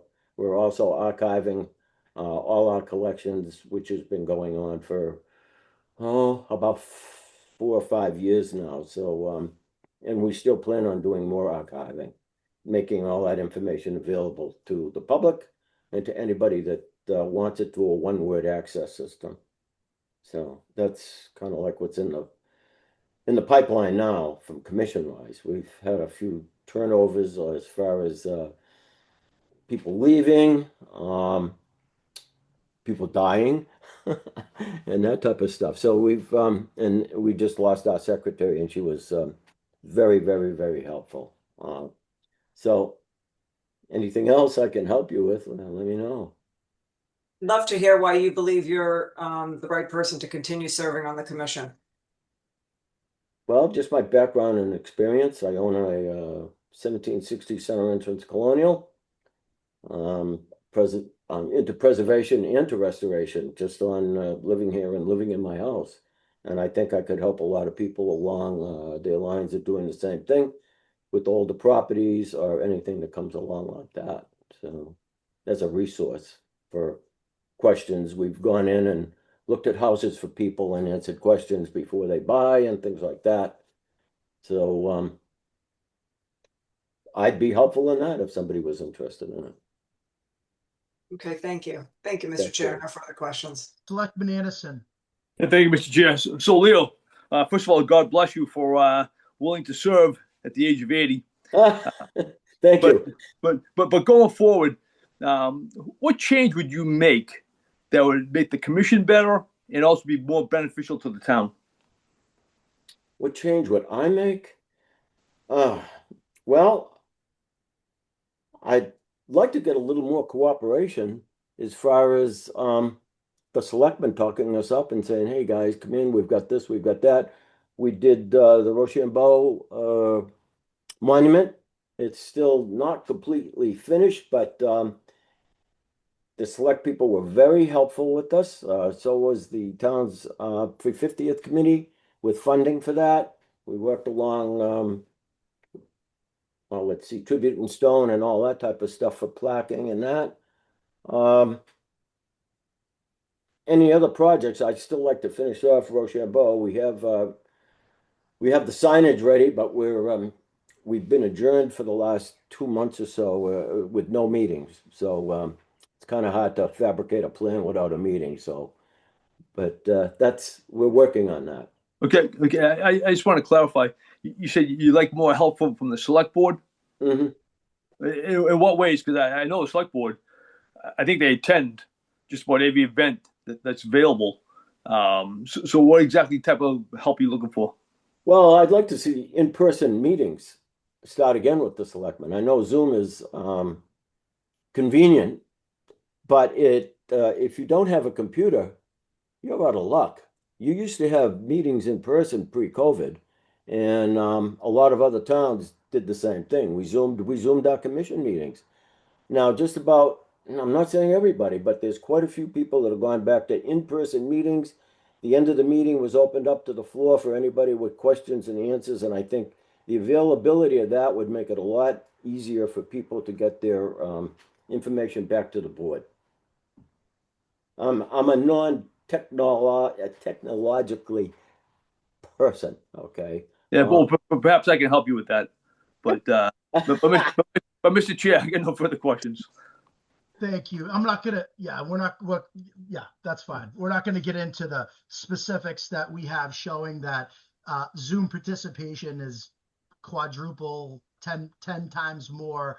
People with disabilities, people with children, people with. We've asked the questions, and I think, Mike, a lot of our boards are still. I don't know all of them, but a decent number of our larger boards with a lot of activity is still conduct business via Zoom. And I will say that this board does a lot of in-person events. Every event we do is in person.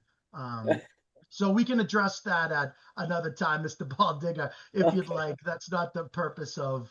Okay, well, I feel better now, so. Well, listen, my job is to serve you. So as long as you feel better, I guess I can go to bed tonight. With that being said, I'm going to move on to Selectman Harrington. Thank you, Mr. Chair. So, Leo, nice to see your name on the screen, seeing that I can't see you. And actually, it's not you, it's Joyce. But at any rate, it's nice to hear your voice. I do appreciate all you do. I'd certainly be glad to talk to you about that report anytime that you want, along with through Mr. Chair and Mike King, with things that have been going on with regards to the report. And if you remember correctly, when you came to the CPC for some money for paint and some small issues, there was one of the select board members that suggested that we move forward with a deeper dive into that building. So that all being said, I appreciate all you do for the commission and appreciate your comments. Thank you. Thank you. Selectman Lamoth. Where are you? He's muted and his camera's off. Selectman Lamoth. Sorry about that. No problem. Your camera's off. Now it's on. No questions. Thank you for your years of service and your dedication, and keep getting it on. No doubt about it. You're doing a good job. All right. Thank you. Thank you, Selectman Lamoth. Now, thank you, Mr. Baldigger. Stay tuned. Now we have 2 additional applicants, Greg Stahl, Paul Bender. I'm gonna start with Paul Bender. Paul, please introduce yourself to the board. Give us a quick understanding of who you are, why you think you'd be a good member, some maybe relevant experience, and just help us know just a little bit about you quickly. Sure. Thank you, Chairperson. So my name is Paul Bender. I live at 10 Martin Lane. My wife, Jamie, and I have been in Wrentham for 30 years. And both of our children have gone through the KP school system. And being newly semi-retired, I'm looking to get more involved with the community again, now that I have more time. And my interest in the Historical Commission purely is from the passion that I have for history in general. I'm an avid history reader, enjoy learning about history, whether it be Revolutionary, Civil War, World War II history, et cetera. And so with that interest, I saw the opening here with the Historic Commission and with the charter that they have on the website. I'd like to be more involved in preserving the history of Wrentham, but also extending the awareness about the history of Wrentham within the community. And, preemptively to Chairperson Rouse's question earlier, and it may be now different than when my kids went through elementary school, but, I'd like to maybe see field trips, and I say that in quotes, much like, our kids would always go to Plymouth Plantation or they go into the city. Why we can't do that within Wrentham itself, whether it be going to the museum that we have, creating greater awareness there, and getting them out into the community and learning more about Wrentham and hopefully creating greater pride about the community and interest in the community with the hope that perhaps maybe they want to stay in the community as they grow older. That's great. I appreciate that, Paul. I'm going to open it up like I did with all the others to the other select board members, starting with Selectwoman Rouse. Thank you, Mr. Chair. Paul, good to see you. It's been quite a few years. It has. Nice to see you too. Just to tag on to that, I think that's great information about the schools. Tell me from your perspective why you believe the historical preservation is important to our community.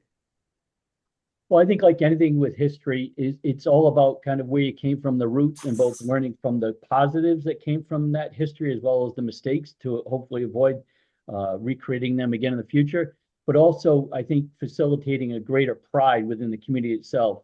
So as you feel as though you're part of a community, and with that, again, you have kids that want to stay within the community, have a fondness for where they came from and the people that preceded them and what we've created here within Wrentham.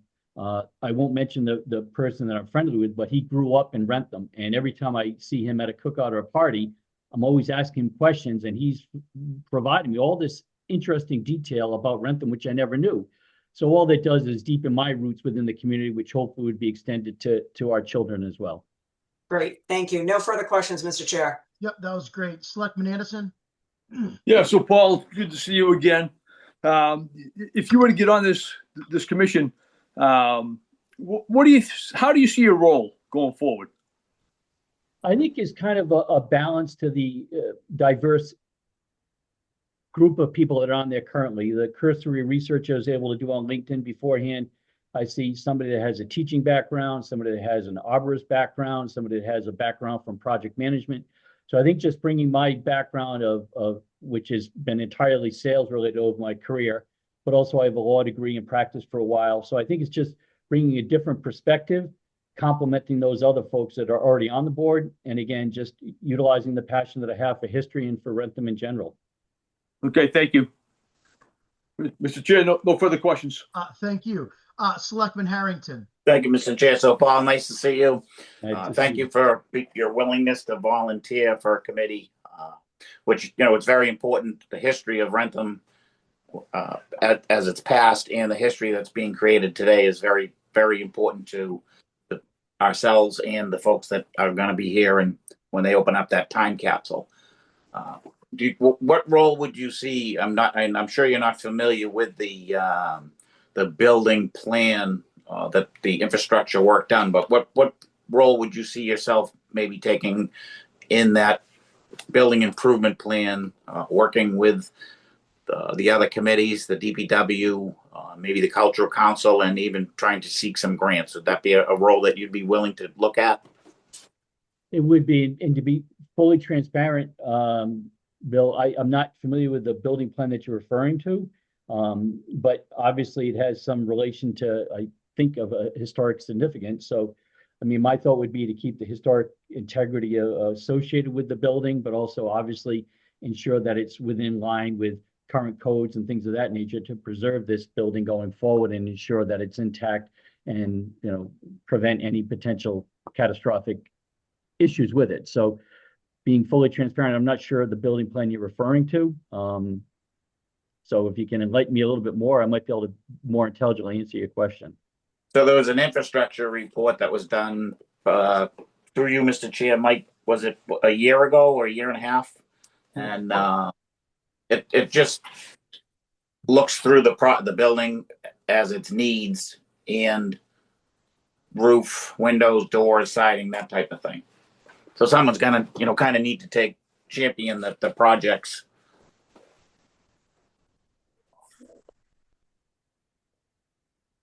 So are you referring to a specific building or buildings in general? Just that Fisk, the old Fisk. Oh, okay. Oh, the old Fisk. I didn't know if you were talking about the old Grange Hall or which. No, just the old Fisk. Okay, I understand now.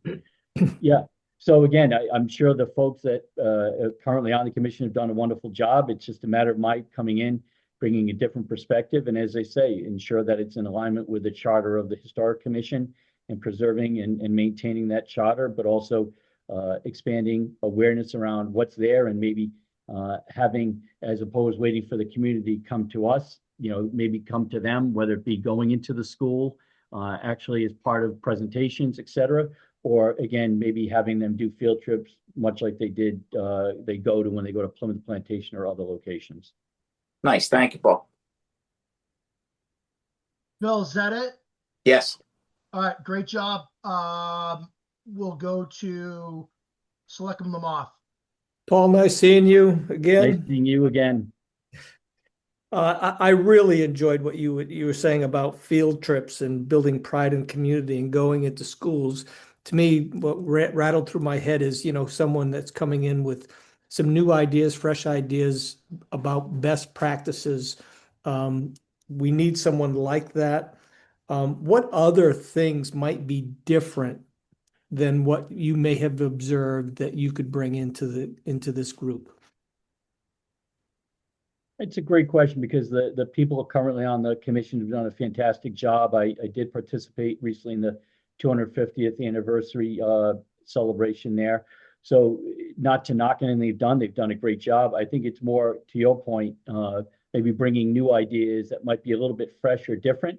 From my background experience, being in sales and marketing, there are different ways to promote things that perhaps others maybe haven't thought of. Again, realizing we have teachers, arborists, and project managers. They don't necessarily have that sales and marketing background, much like I do, in terms of promoting events or promoting, commissions, in this case, what we can offer. So nothing really specific at the moment, other than what I alluded to at the beginning of maybe greater outreach within the community, both in the elementary and high school, but just utilizing my background of sales and marketing and what I've done over the past 40 odd years of selling and promoting not only myself, but companies that I've represented. No further questions, Mr. Chair. Yep, that's good.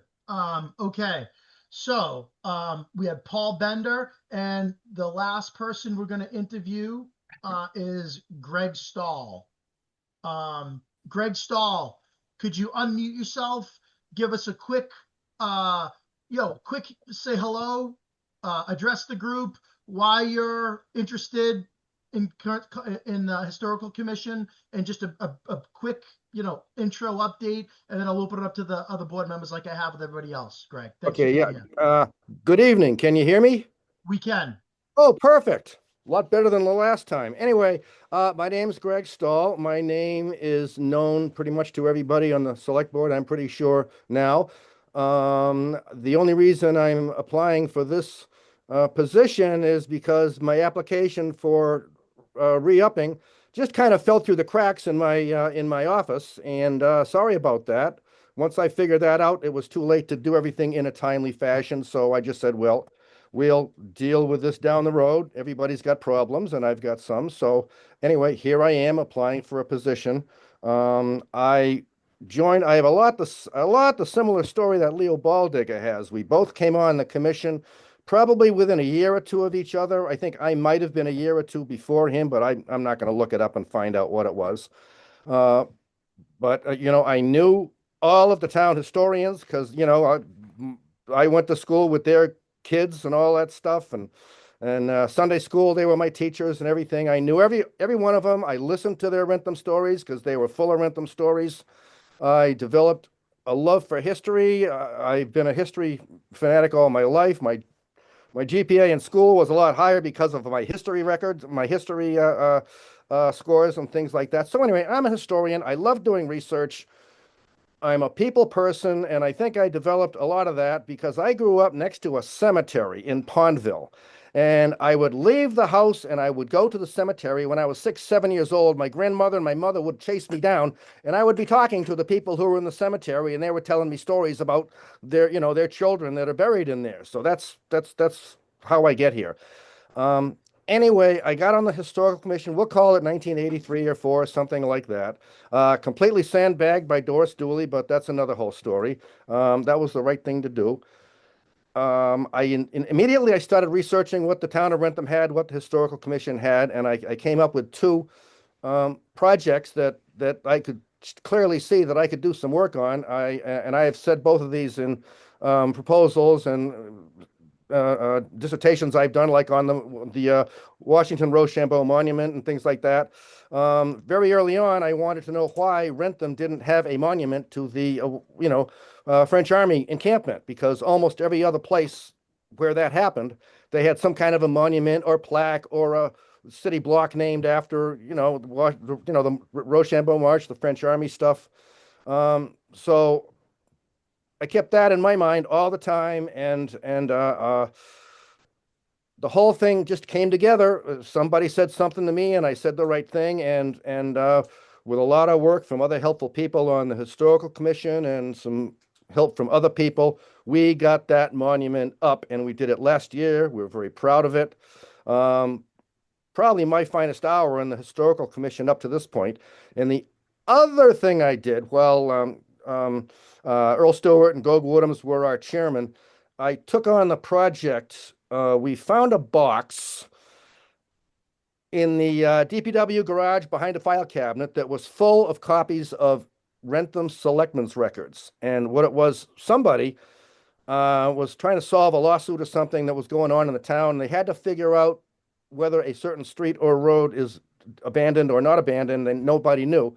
So they hired somebody to go through all the Wrentham selectmen's records and copy everything that had anything to do with streets and roads. And of course, they didn't have street names then. The road went from, Farmer Smith to, Farmer Miller's, and, turn the corner by the big red oak tree. That's how they described roads back then. But I said, okay, I'm going to take this thing home and I'm going to figure out where every one of these roads is. And they laughed at me, but I took it home and I started reading it.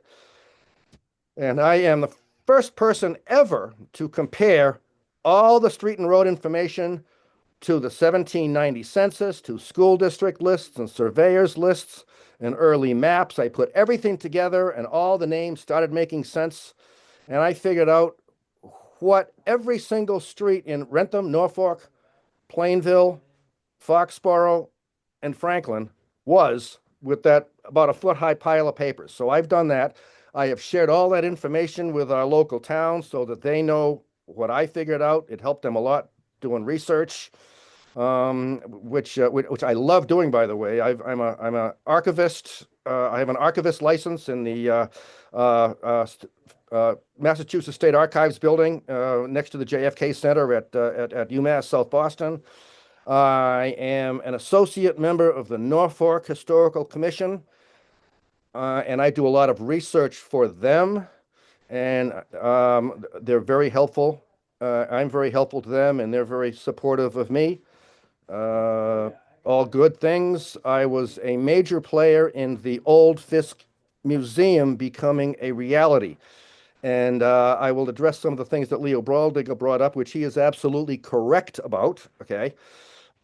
When we took over the building committee, when the building committee took over that building. And Greg, I don't want to interrupt you because I honestly could listen to you all evening. You're a wealth of knowledge, but we have a lot more appointments. So is there any way to sum up just your vision and why you think you should continue to serve, and then we could go back like Selectman Harrington. Greg, hold on a second. I know you're not used to this, but this is my meeting, So let me talk. Okay. Thank you. I So get what it. I No said problem, Chris. was, Anyway, like I offered to Mr. Balldigger, we'd love to take follow up offline and see how we could collaborate with you and your board and help achieve some of this stuff. What I'm trying to do tonight is go through these commissions and boards and get people reappointed. So can you sum up in the next 30 seconds why we should reappoint you to the Historical Commission? sounds great. I'm a people person. I want to finish up the stuff that I have been working on for 40 years. I'm in the middle of a lot of projects. I love the people that are on the Historical Commission. I want to keep on working with them. I feel very, a lifetime Wrentham resident, King Philip graduate. I just love the town of Wrentham. I am Wrentham. A lot of people have told me that. And that's it. That's it. Anybody has any questions, come on and ask me. I'd be happy to talk to anybody anytime. I appreciate that. And like I said, you're a wealth of knowledge. I thoroughly enjoy listening to you, but I do have to keep it moving. So thank you for that summary. I'm going to turn it over to the other board members to see if anyone else has any follow-up questions or comments for Mr. Stahl. Starting with Selectwoman Rouse. No, I think, thank you, Mr. Stahl. I think you did a great job giving us all the information at this time. No further questions. Excellent. Selectman Anderson. Yeah, no further questions, Mr. Chair. Okay, thanks. Selectman Harrington. So thank you, Mr. Chair. So Greg, I mean, obviously you're a walking encyclopedia on the town of Wrentham. Appreciate what you do. And it certainly seems, even though you're not currently on the board, that you're still certainly going to be around and very actively involved. Appreciate what you do. Great. Is that it, Selectman? Yes, Harrington? thanks. Sorry. Okay. Yeah. No, that's okay. I just want to make sure you were done. Selectman Lamar. Gregory, thank you for all you do. Thank you for volunteering for this position. No further questions, Mr. Chair. Okay, great. So board, similarly to the other one, commissions and that we had to appoint, we have to get to a place where there are three appointments. And so far we have two incumbents, Ray and Leo, and we have two applicants, Greg and Paul. And we know the history with Greg. So I'm doing some basic math here, 4 applicants for 3 appointments. Let's start some deliberation. Through you, Mr. Chair, if I may. Go ahead. Please. So, I mean, obviously, you've got the wealth of knowledge between Ray and Leo and Greg, and you've got new life and into the historical with Paul.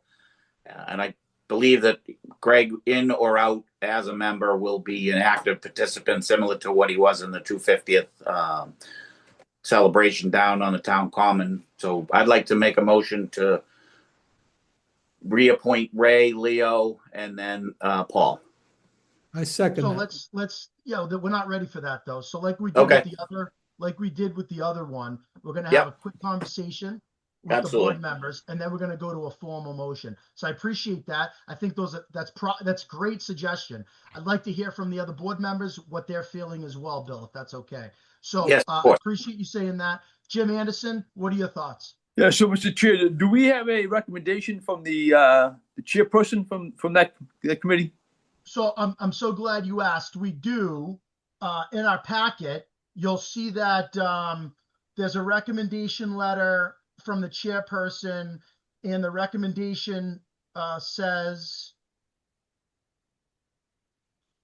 I believe it was, hold on one second. I have it right here. Okay, here it is right here. Her recommendation would be to go with the 2 incumbents, Ray and Leo, and then Greg.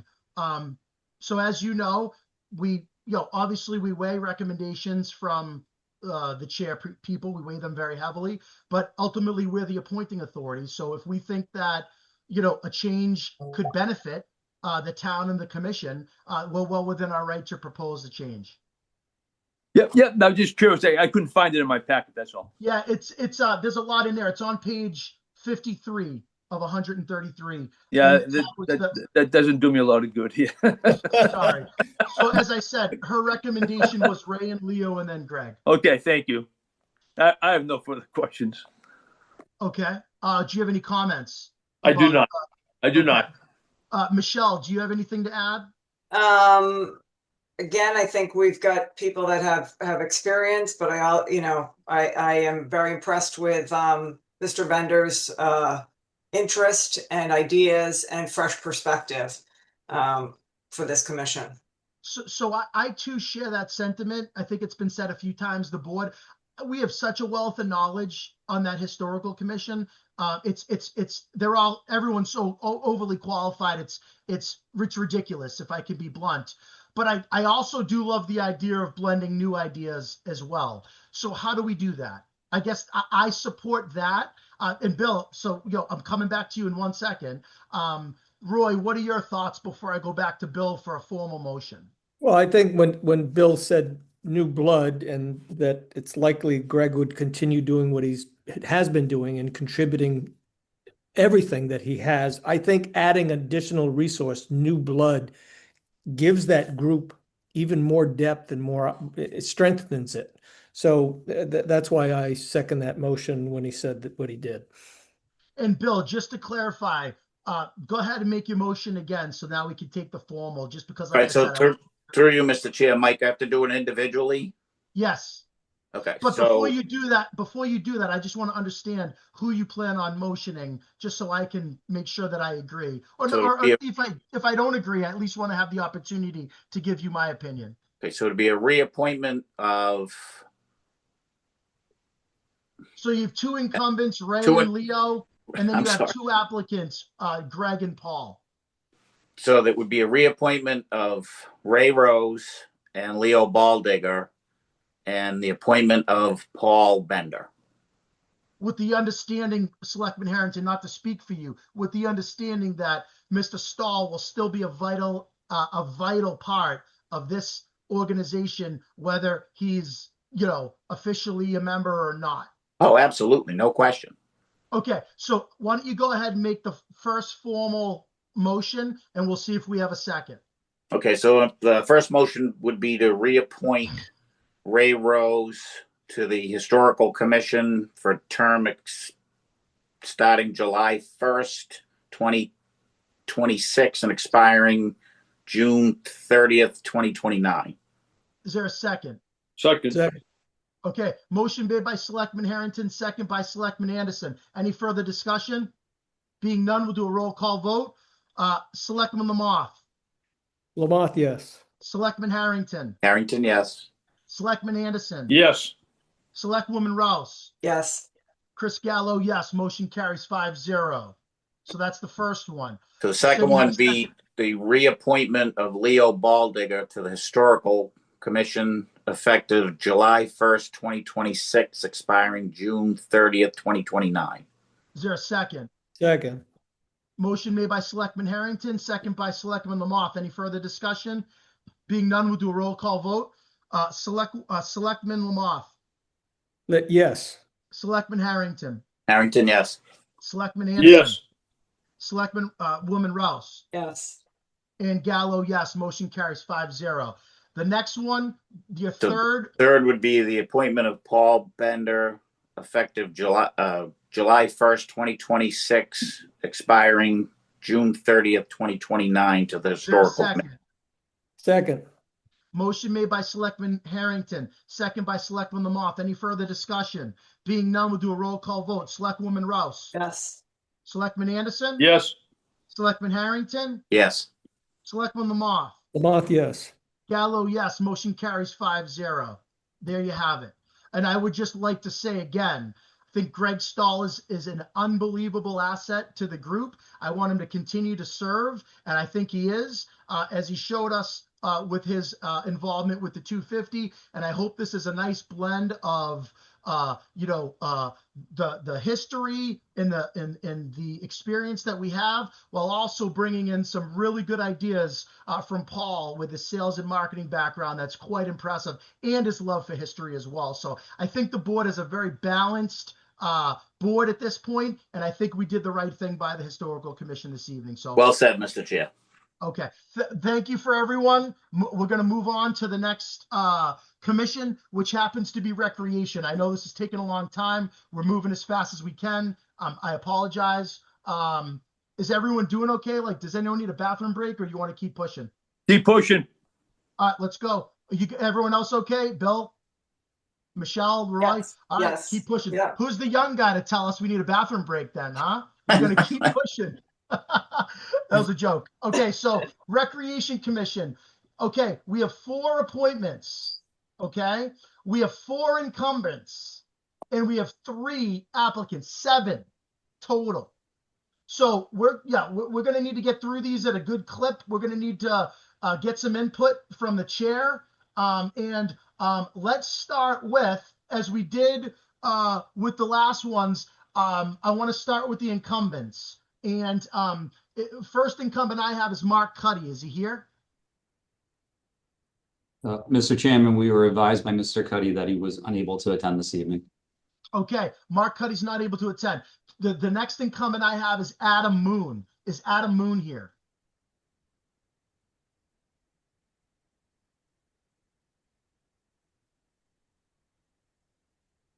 Adam Moon. Okay, we'll move on.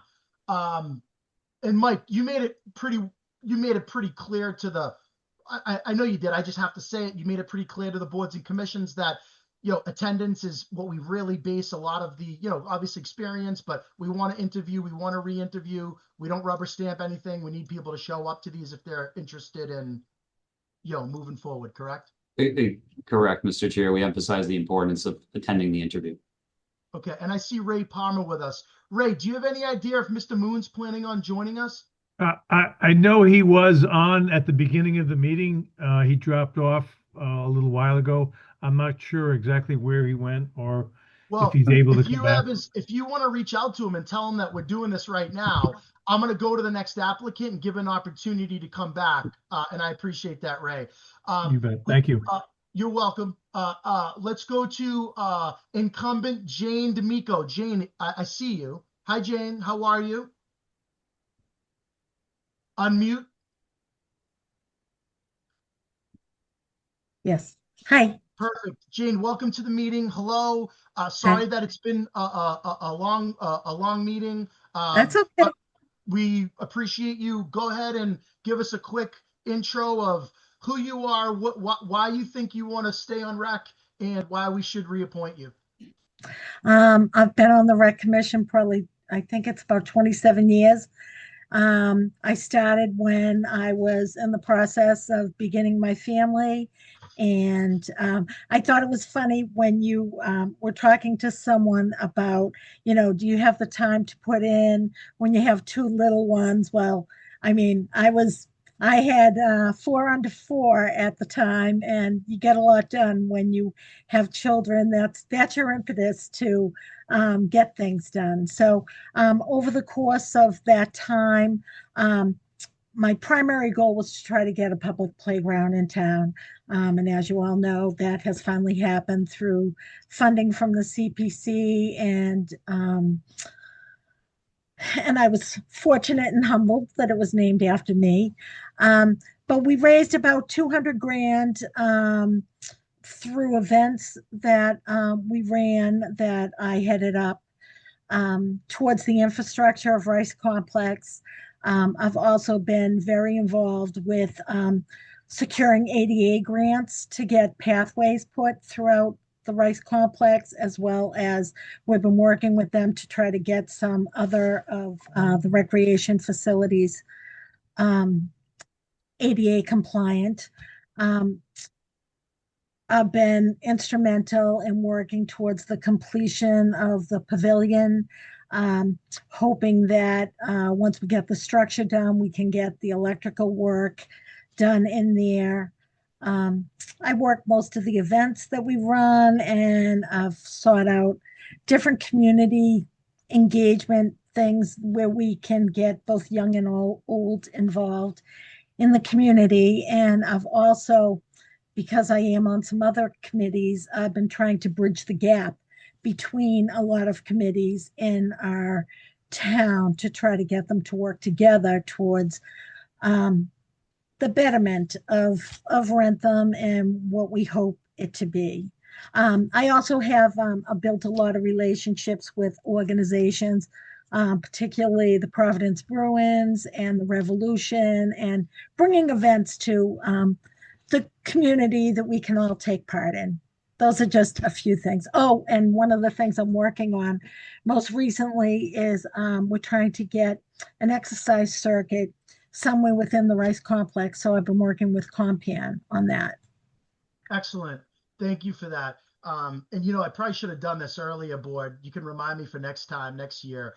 I probably instead, you know, we should probably, like we've done right now, have encourage the applicants to give us like a nice intro and, you know, a little, you know, but like, because they know what we're going to ask, right? So we do an intro, why you're relevant, why we should vote for you, relevant experience, and then whatever they don't say, I give the opportunity to the board members to ask any follow-up questions. I just think it can go a little quicker next time, so I apologize to the group about that. Jane, excellent intro. You have accomplished a lot. You do have a playground named after you. That's impressive. No one names anything after me, and that's okay. But Are you sure, sir? Well, I don't want to admit that. I want to open it up to the other board members that they can ask any other questions or comments, and I'll start with Selectwoman Rouse. Thank you, Mr. Chair. Jane, thank you for your so many years of service to the Rec Commission and all the wonderful things that you've done there. I'd just like to hear, you know, why do you want to continue serving on the Rec Commission? It's what I'm passionate about. It's, you know, I started when my kids were small. Now my kids are all grown. I hope that they'll come back and utilize some of the facilities we have. I think recreation is one of the greatest things that we have in our community or any community. I think it's a way for people of all ages to come together. I think it's really important that people get outdoors and do things and enjoy, not just like we talked about, you know, conservation and things like that. That's beautiful. These are all committees that can work together, and we can find ways to just get our community really kicking up their heels and being proud to be from Wrentham. And I think recreation is an important way that we can do that. Great. Thank you so much. No further questions, Mr. Chair. Great. Selectman Anderson. Yeah, thank you. So Jane, I appreciate your passion for recreation. I too also enjoy the recreation fields and departments. But going forward, what would you think is the biggest challenge for the recreation department? Like I kind of alluded to in some of the things that I said, the biggest issue is working together with other commissions, and it's not for lack of trying. I'm also on the Open Space Committee, and one of the reasons that I joined the Open Space Committee was to try to bridge the gap so that we can work together for not just active recreation, but passive recreation. And that's something very important that open space and conservation need to be involved in. So I think that's one of the toughest things that we've had. Also, it's important that the community understand that it's very difficult to fund the things that recreation needs to do. And that's where, you know, we have a big voice with the CPC and trying to get projects funded. So it's more about funding things that is a challenge for recreation. And we've tried to find creative ways to do it. Like I used to run the Impossible Dream Dinner Dance back, that was a long time ago, over at Lake Pearl. And we had a lot of fun doing that. And we're trying to get the young families more involved and trying to find ways to do similar things like that, and find ways to add to the beautiful spaces that we already have where people are very active, like the Rice Complex. We're losing the Sweat Fields, but we're hoping that the Rice Complex can become all comprehensive for everything, people of all ages. And it's still a work in progress, 20 plus years at this point, but we're getting there. We're getting there. All right, thank you, Jane. No further questions, Mr. Chair. Thank you, Selectman Harrington. Thank you, Mr. Chair. Hi, Jane. How are you? Hi, Bill. So, I mean, you know, this is just kind of a generic question, I guess. Being on two committees, recreation and open space. And you said, I think, 27 years on recreation. And then in your last comment, you mentioned bringing in young families and trying to get young families involved. At what point does the torch get passed to the young families? And, being on two committees, 27 years, opening up a spot for somebody and bringing in new, younger, fresh ideas, different outlooks. Just your thought on that. It's not for lack of trying. We've reached out to as many people as we can to try to get them more involved. We do have some younger families. We have, in the last couple of years, we have some young people who are now on the commission. It's kind of a collaboration of ideas. Sometimes experience helps them to accomplish some of the goals that they have. We've tried to get some young people in, and every year I volunteer. I say, if my time is up, if I'm not being effective, please let me know. And I'm usually asked to please stay on and be a voice for recreation, because I am passionate about it, and I'm not afraid to speak up about the things I'm passionate about, because sometimes there's pushback from some other committees. As you know, you've seen some of the things that have gone on in recent years. But, when we have people that are willing to step up and do what needs to be done, I'd happily pass the torch. I have no problem with that. Good answer. I appreciate it. Thank you. And of course, we don't prejudice against anyone's number of years, age, whatever. I think Selectman Harrington was just referring to fresh blood. But I just want to make that clarification. We love people that are. Bill likes to push my buttons. I appreciate it. Listen, I'll tell you this. Bill's always spoken very highly of you to me. So he likes to push my buttons too, but I love him nonetheless. And I know you do as well. So anyway, I think that was a great answer. I think that was a great question. Selectmen, I went Rouse, Anderson, Harrington, Lamothe. Jane, you've got a dedicated track record, and I just want to go on record by saying, if you want to get something done, give it to a busy person, whether they have kids and they have a job and they own their own company, Mr. Chairman. So thank you for your service, and I have no questions. Okay, Jane, stay tuned. We'll be back. Thank you. We did Mark Cuddy. We did Adam Moon. Ray, have you spoke to Adam Moon? He's Ray back. Palmer? Is he here? Adam. I'm back on. I apologize. I was a bit confused before when you mentioned there wasn't applications and that people were just going to be pushed through. I got off, so I apologize for that. I was a little confused on. Well, I apologize for being confusing, Mr. Moon. What I was referring to is there's a list of boards and commissions that people have already gone through this application process once, and they were up for renewal and they had no one else running for that same seat. So in that situation, there was no need to do these in-person interviews, and we voted to push all those through per the list we were provided. You, on the other hand, you have what's called a contested seat. You have 4 appointments, but you have 7 applicants vying for those 4 appointments, hence the need to have this interview process. That's fine, yeah. No, well, you said I confused you, so I was trying to clarify and make sure that I apologize. Thank you for clarifying. It was probably all my fault. No, listen, we'll just agree that it's 50-50. So with Okay. that being said, we appreciate you taking the time being here with us this evening, Adam. Would you mind just giving our board a quick intro of, obviously who you are? We know you're an educator in the school. A lot of people know you. Why you're on the Recreation Commission and why you think this board should reappoint you to the Recreation Commission.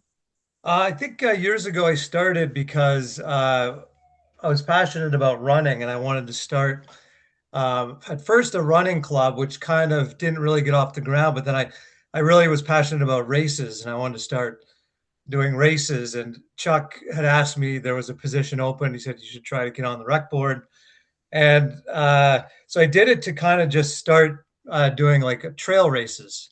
That's how it began. And then just being on the board, just kind of doing and helping out with community events, I've really enjoyed, and giving advice that I think might help the town. I've enjoyed being at the meetings and talking about what I know about being, in my position at school, and I know all the kids, and I know a lot about youth sports, so I felt that was pertinent to being on the rec department as well. But really, I just enjoyed doing the community events and helping out, and I've loved seeing what the turkey whackers happen with the turkey whacker, how we almost have 1,000 people running it now, and that was something I started like 8 years ago, and now wouldn't be able to be run without everybody else. So that's kind of just what I enjoy about being on the rec department. Yes. Thank you for that, Mr. Moon. We're going to go through the board members one by one quickly to see if anyone has any follow-up questions or comments, starting with Selectwoman Rouse. Thank you, Mr. Chair. Adam, it's good to see you, and nice to see you putting your name back in. I don't think you answered Mr. Gallo's other question, is why do you want to continue serving on the rec commission? I think just to really just be part of these community events, knowing the kids, knowing a lot of people in the community, and helping out to whatever community events we're going to do, just to continue to do that and help out any way I can as far as helping recreation get off the ground and get more of what we need at Rice Complex or wherever else it may be. That's pretty much it. That's how I feel about that. You mentioned meetings. How many times does the rec commission meet a month? It's usually once a month. There's a couple times in the summer where we haven't met. Usually about once a month. Is it usually full participation? I'd say probably for, are you talking about me? Yeah, I guess you. Yeah. Yeah, I mean, I try to go to as many as I can. There's times that I've missed just because I'm busy with kids and haven't been able to go, but I try to go to as many as I can. Yeah. Okay. Yeah. Perfect. Thank you. No further questions. Excellent. Selectman Anderson, you're up. Thank you, Mr. Chair. Hey, Adam, good to see you. You too. Can you just give us like a quick list of your accomplishments on the Recreation Commission, and what are your goals going forward? Okay, well, I'd say the first one is probably getting the trail races off the ground and running our turkey whacker, moon whacker, bushwhacker, events that help people stay active in the community. And I'd like to continue to do more of those things, like active things for the community. I'm part of or helping Tom Leveroni with the running club that's kind of recreation based that I tried to start years ago. He's kind of spearheaded it, and I've been helping him with that. Those are kind of my goals, and just to help any way I can, helping recreation move forward in the community. All right, thanks, Adam. I appreciate it. All right, Selectman Harrington. Thank you, Mr. Chair. So, hey, Adam, how you doing? Good. How are you? Good. So, I mean, you're obviously very heavily into the running. Yeah. Bushwhacker, turkey whacker. If by chance you weren't reappointed, would you still head those races? Probably. I'm just asking. I don't know. Probably. I feel real strongly about them. So, yeah, I probably would. All right. Appreciate all you do for rec. And no further questions, Chair. Okay. Selectman Lamoth. How you doing, Adam? Good. Thanks. Hey, when you came in, it was obviously you're passionate about all these running events. Yeah.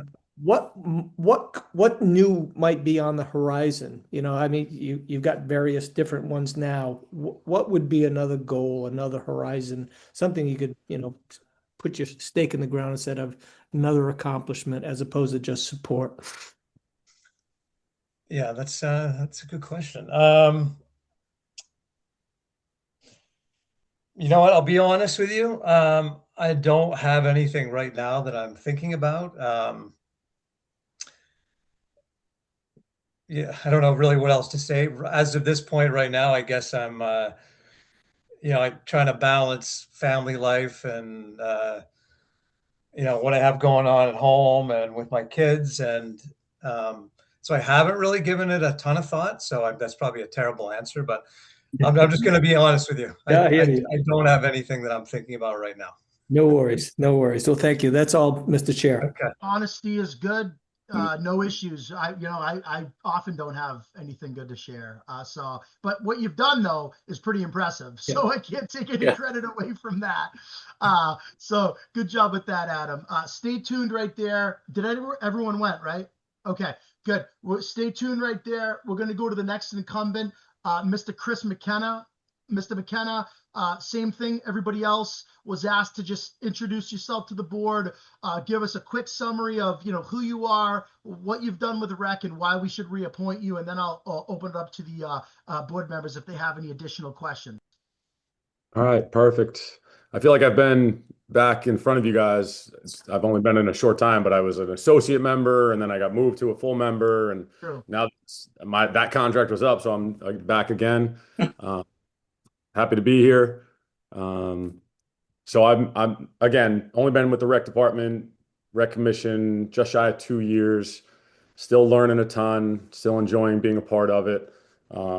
As Jane mentioned, I am one of the kind of younger families, younger people coming in. They brought me in. I'm at Rice Complex coaching, running programs, helping programs set up, break down, dealing with kids sports throughout the year, every season. And so Jeff and Ray, who I've known since I coached his kids, thought it would be a good fit. And so my first little bit was just listening to all the experience that John Jackson has and Jane has had over the years, Lynn Adams, Don, like they've just been super helpful. And now as I'm getting a little bit more comfortable, my role has kind of opened up and gotten more involved and taken the initiative on a couple things. But yeah, it's just been an awesome time to be a part of rec with obviously a huge project ahead that's going to be exciting for Rice, expanding programs, offering different things to families in the community. And I'm just ready to be a part of it and build it and make sure we're moving in the right direction and offering things to kids, parents, whoever wants to be, so. All right. Appreciate that. Thank you so much, Chris, for that intro. The name's coming up Joanna, so I slipped for a second and said Joanna McKenna, but it's Chris McKenna. Yeah. So I apologize. Not a problem. We're going to start with Selectwoman Rouse again. Any other questions or comments you have for Mr. McKenna? Thanks, Mr. Chair. Chris, nice to see you again. Just would like your perspective now being on this commission for a bit. How do you identify the rec needs of residents of different ages and interests? So, I mean, again, just part of it for us is figuring out what the community is looking for. So whether it's bocce ball on a Tuesday night, pickleball would fill up the sweat complex 6 days a week. Trying to introduce some youth basketball stuff. Even the overnight, like Adam was talking about, the overnight race, offering it to kids under 12. We have a ton of kids that are coming out, being a part of, the Rice Moonwhacker coming up shortly. And it's just figuring out what events, how to set it up, how to get families involved, and just making it accessible for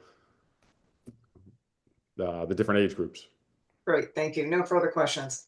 Great, Selectman Anderson. Yeah, thank you. Hey, Chris, how you doing? Going on, sir? Yeah. So listen, what do you see as the biggest challenge going forward on the rec commission?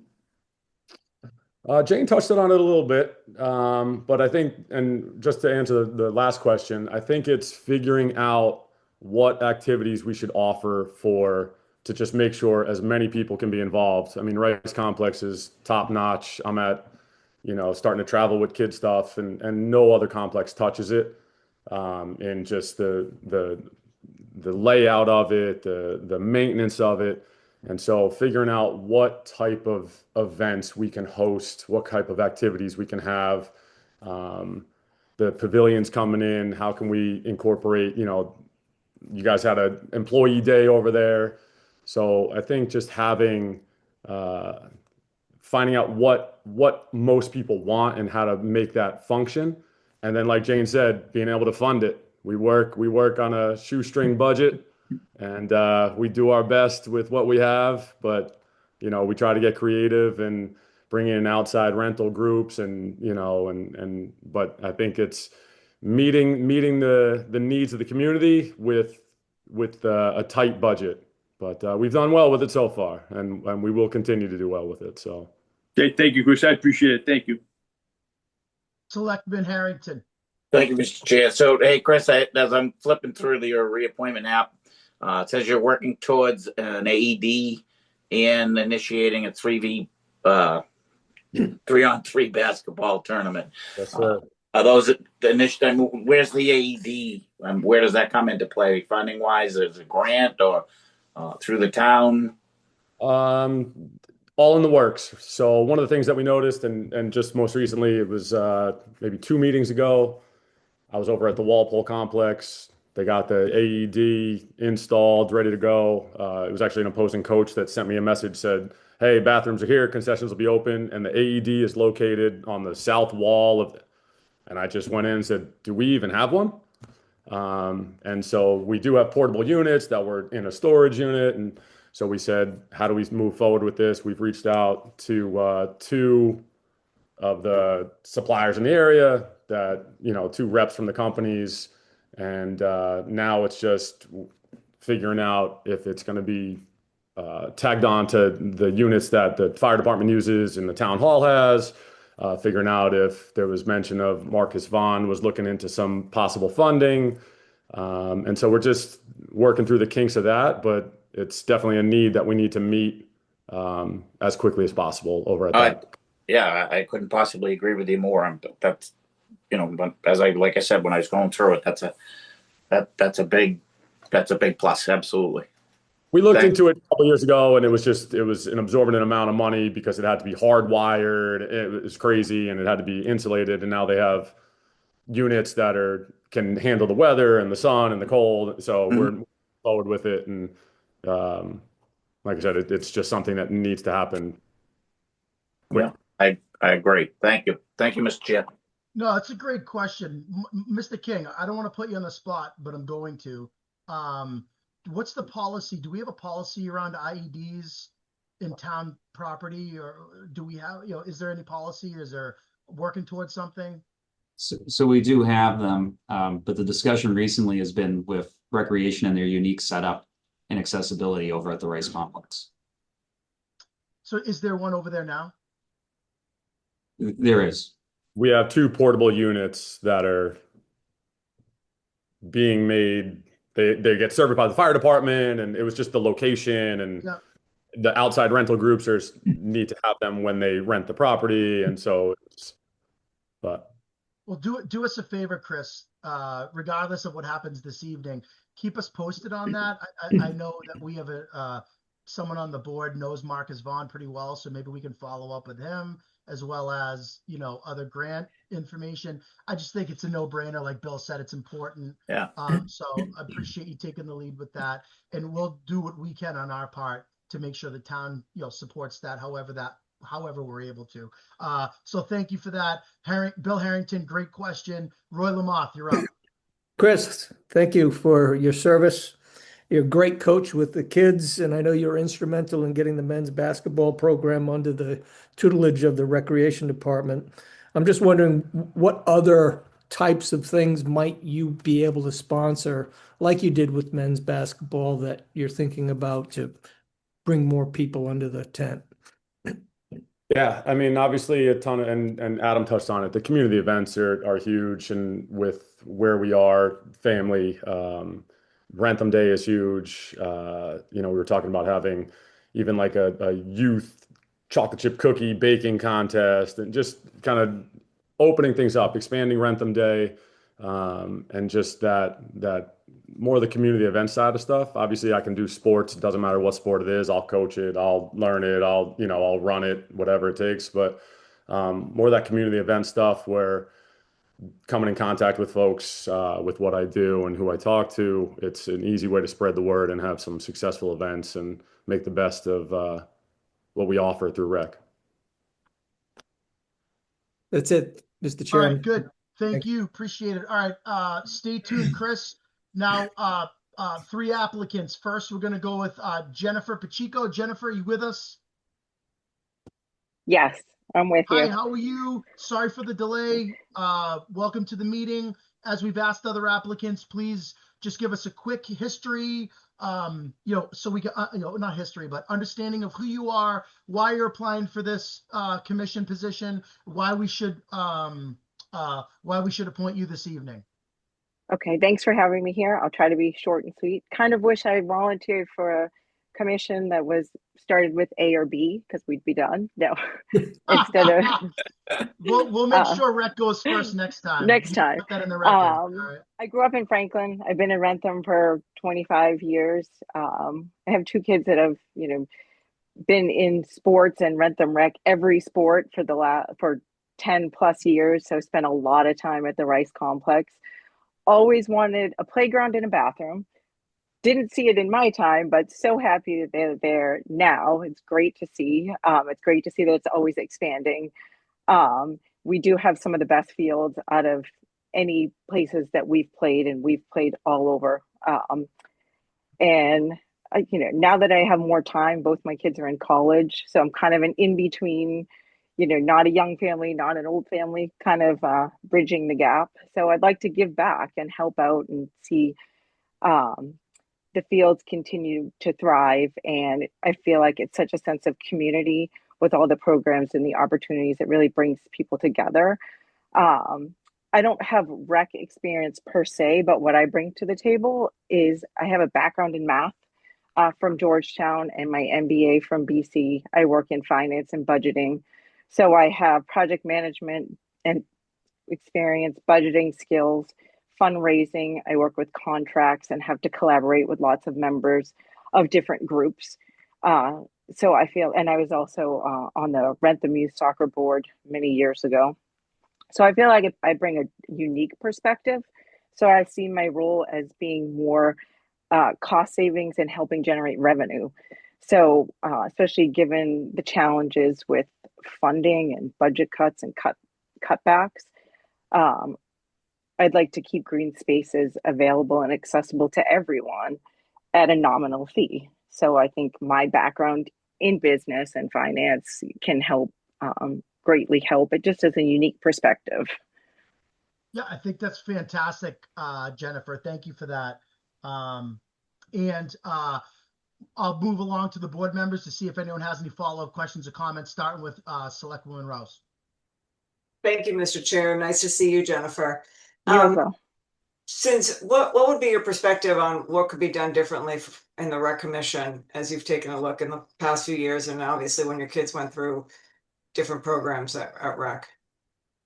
I mean, I'm not sure how expensive programs are. I know when my kids were there, everything was quite expensive.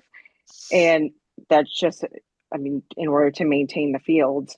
So I guess I would have to take a look at the fees and everything. I'm not sure if things have increased, but I think it's cost prohibitive for some families. So looking at coming up with new ideas or new fundraisers. I know they did a lot of things in years past, and maybe trying to bring some of those back. Maybe partner with clubs like NEFC and bringing things. We do a lot of big baseball and softball tournaments.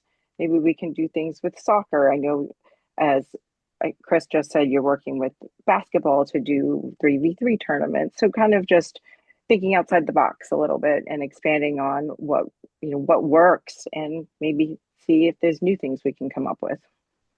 Okay, great. Thank you. No further questions, Mr. Chair. That's great. Appreciate that. Selectman Anderson. Yeah, hi, Jen? Yeah. Jennifer. Either one. Okay. So listen, if you would get appointed tonight, being new to the board, how do you see your role on that committee?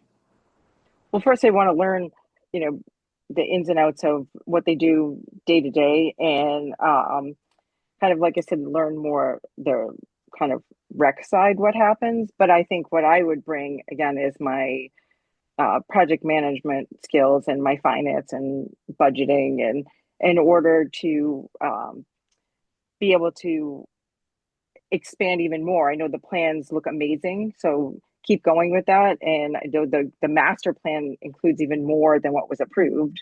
So kind of keep green spaces and make things affordable for everyone. Okay, no more questions, Mr. Chair. All right, thanks, Jim. Selectman Harrington. Thank you, Mr. Chair. So, Jen, thank you for taking the time to put your hat in the ring, and you bring a wealth of knowledge to the committee if you were appointed to it. And just thank you for taking the time to look into it. Thank you for having me here. Selectman Lamoth. Jennifer, I like what you presented, and I don't have any questions. I'm waiting for us to get into our comment section, so I'll reserve anything till then when we start to deliberate. Thank you. Thank you, Jennifer. Stay tuned. Thank you. Next, we're going to go to Paul Bender, who we just appointed to the Historical Commission. Paul Bender, good to see you again. Nice.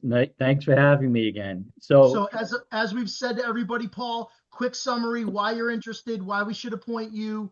Obviously, take your time. We're not trying to rush you, so go ahead. Okay, thank you.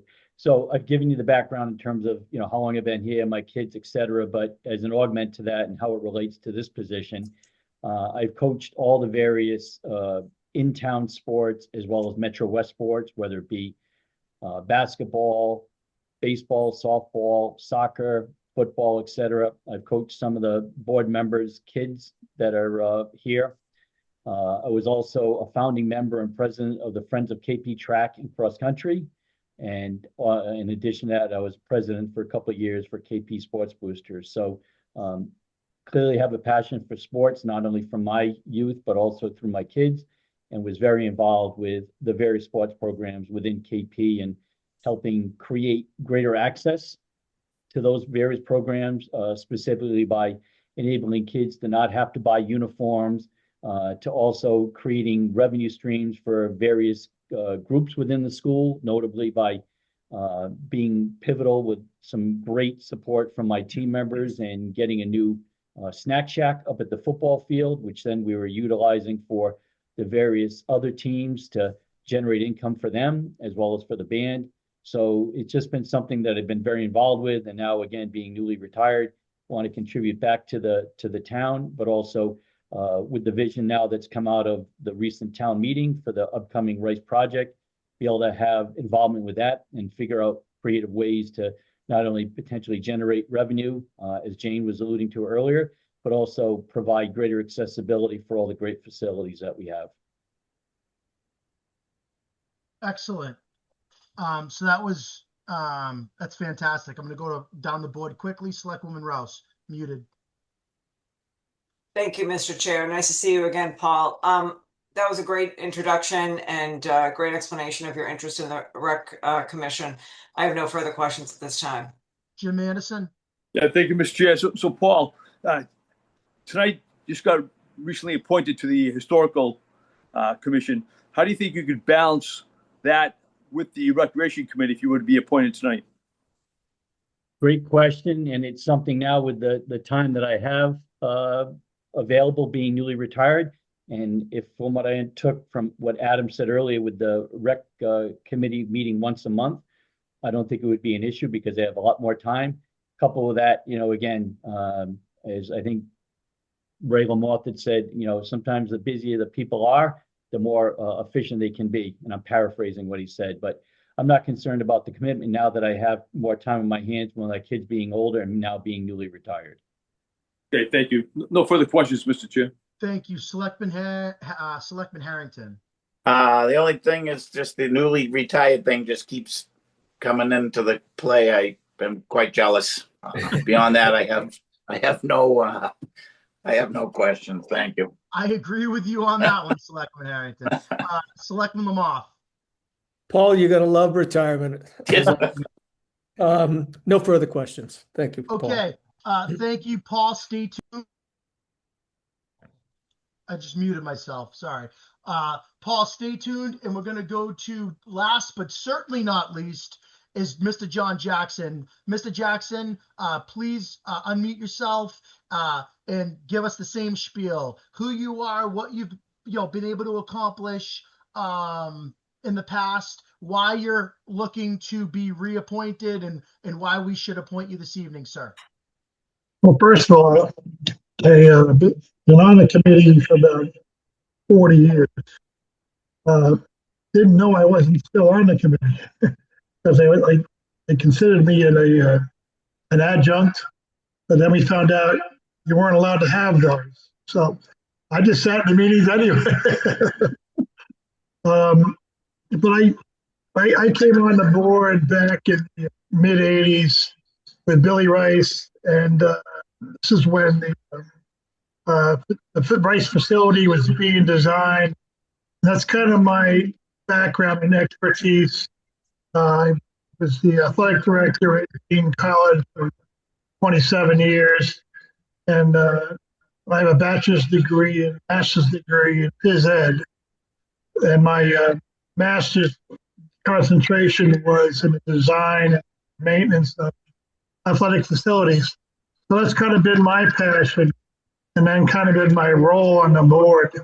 When we started designing the rice fields, I met with all the user groups and got all their input, and found out what we needed. And that's kind of what you do when you build a facility. You have to listen to the user groups. Doesn't always happen, and try to make the programs fit the facilities that you can build. And I think Billy Rice and Jeff Plimpton have done a remarkable job with the funds that we had. And now we're into, I've been sitting on the subcommittees for the pavilion that's going up this summer, and also with the continuation and the build out of the rice fields. I've been on subcommittees with both those projects. So I'm also on the Metacomet Greenway. Hopefully that'll come to fruition in the next probably 10 years. I know that's a long process, but I've been involved with youth sports in Wrentham. I was president of Little League. I coached youth basketball, youth baseball, youth soccer, and so I really have a passion for recreation. When I first moved into town, there wasn't one outdoor basketball court in the town. I was shocked. So that was kind of the impetus to try to find a way to get the outdoor basketball courts up, because every town should have at least 2 or 3 outdoor basketball courts. And like Jane, fortunately, they were named after me. I wasn't looking for it, but the facility is a wonderful facility. It was really designed after a facility we visited. Billy Rice, Chuck Horn, and I visited a few facilities, but there was one especially in the Albany area that we looked at, and the Rice design has kind of been made after that facility. So we continue to build on that dream and view, and we're getting close. We're getting close. One of the things I'm disappointed at is the kind of the lack of cooperation, I guess, with the high school. You have a turf facility there that we can't even use. And if you go to any other town in the local area, Franklin, Medway, all those towns have use of the high school turf. That's something that I would love to see increase the cooperation between, I know it's a regional school and that there's 3 towns that kind of own it, but that's something that I have seen over the past 40 years. I'm kind of disappointed in. So that would be one of my things that I'd love to see more cooperation with the high school. So that's my pitch. I still love doing it. I'm very passionate about facilities, especially rec and athletic facilities, and that's kind of my expertise. And that's what I bring to the table when I come to the meetings. All right, Mr. Jackson, thank you so much for that. Appreciate all your service. Appreciate the longevity, everything you've done for us in recreation over the years. With that being said, I'll turn it over quickly to my board members for any follow-up, if there are any follow-up questions or comments, starting with Selectwoman Rouse. Thank you, Mr. Chair. Thank you, John, for all of your contributions to the rec. I guess I'm going to kind of tag on to you talking about the high school field. Tell me if that, how would you go about engaging in that conversation and trying to make that happen? Well, you have to work with the leadership that's up there, and it's changed quite a bit, and you have to get their cooperation. And we used to share facilities with them, but then there became a cost to it. I'm going like, you're paying yourself, your town. So I just think that we have to look at that because we really need more facilities to utilize all of our programs. Especially field hockey wants to come on board, but field hockey is detrimental to the growth of natural fields. We don't have a turf field at Rice. It was in the original plan. It's going to be costly to do that. And so we have a turf field sitting at the high school. Why can't we use that for those kind of programs? Okay. Thank you. No further questions, Mr. Chair. Selectman Anderson. Yeah, thank you, Mr. Chair. John, good to see you, brother. Don't confuse us. Yeah, please don't. So I, Mr. Chair, I really don't have a question for John. He's been around for many, many years. He's done some tremendous work for the Recreation Department, and his work has been so valuable that they also named the basketball courts after him. So I've got nothing more to add. I think he'd be a tremendous asset if he remained back on the Recreation Department. Appreciate that feedback, Selectman Anderson. Selectman Harrington. Thank you, Mr. Chair. So, John, nice to see you. Thank you for all your service. Good to see you. And it certainly, with your background, you certainly bring a lot to the table.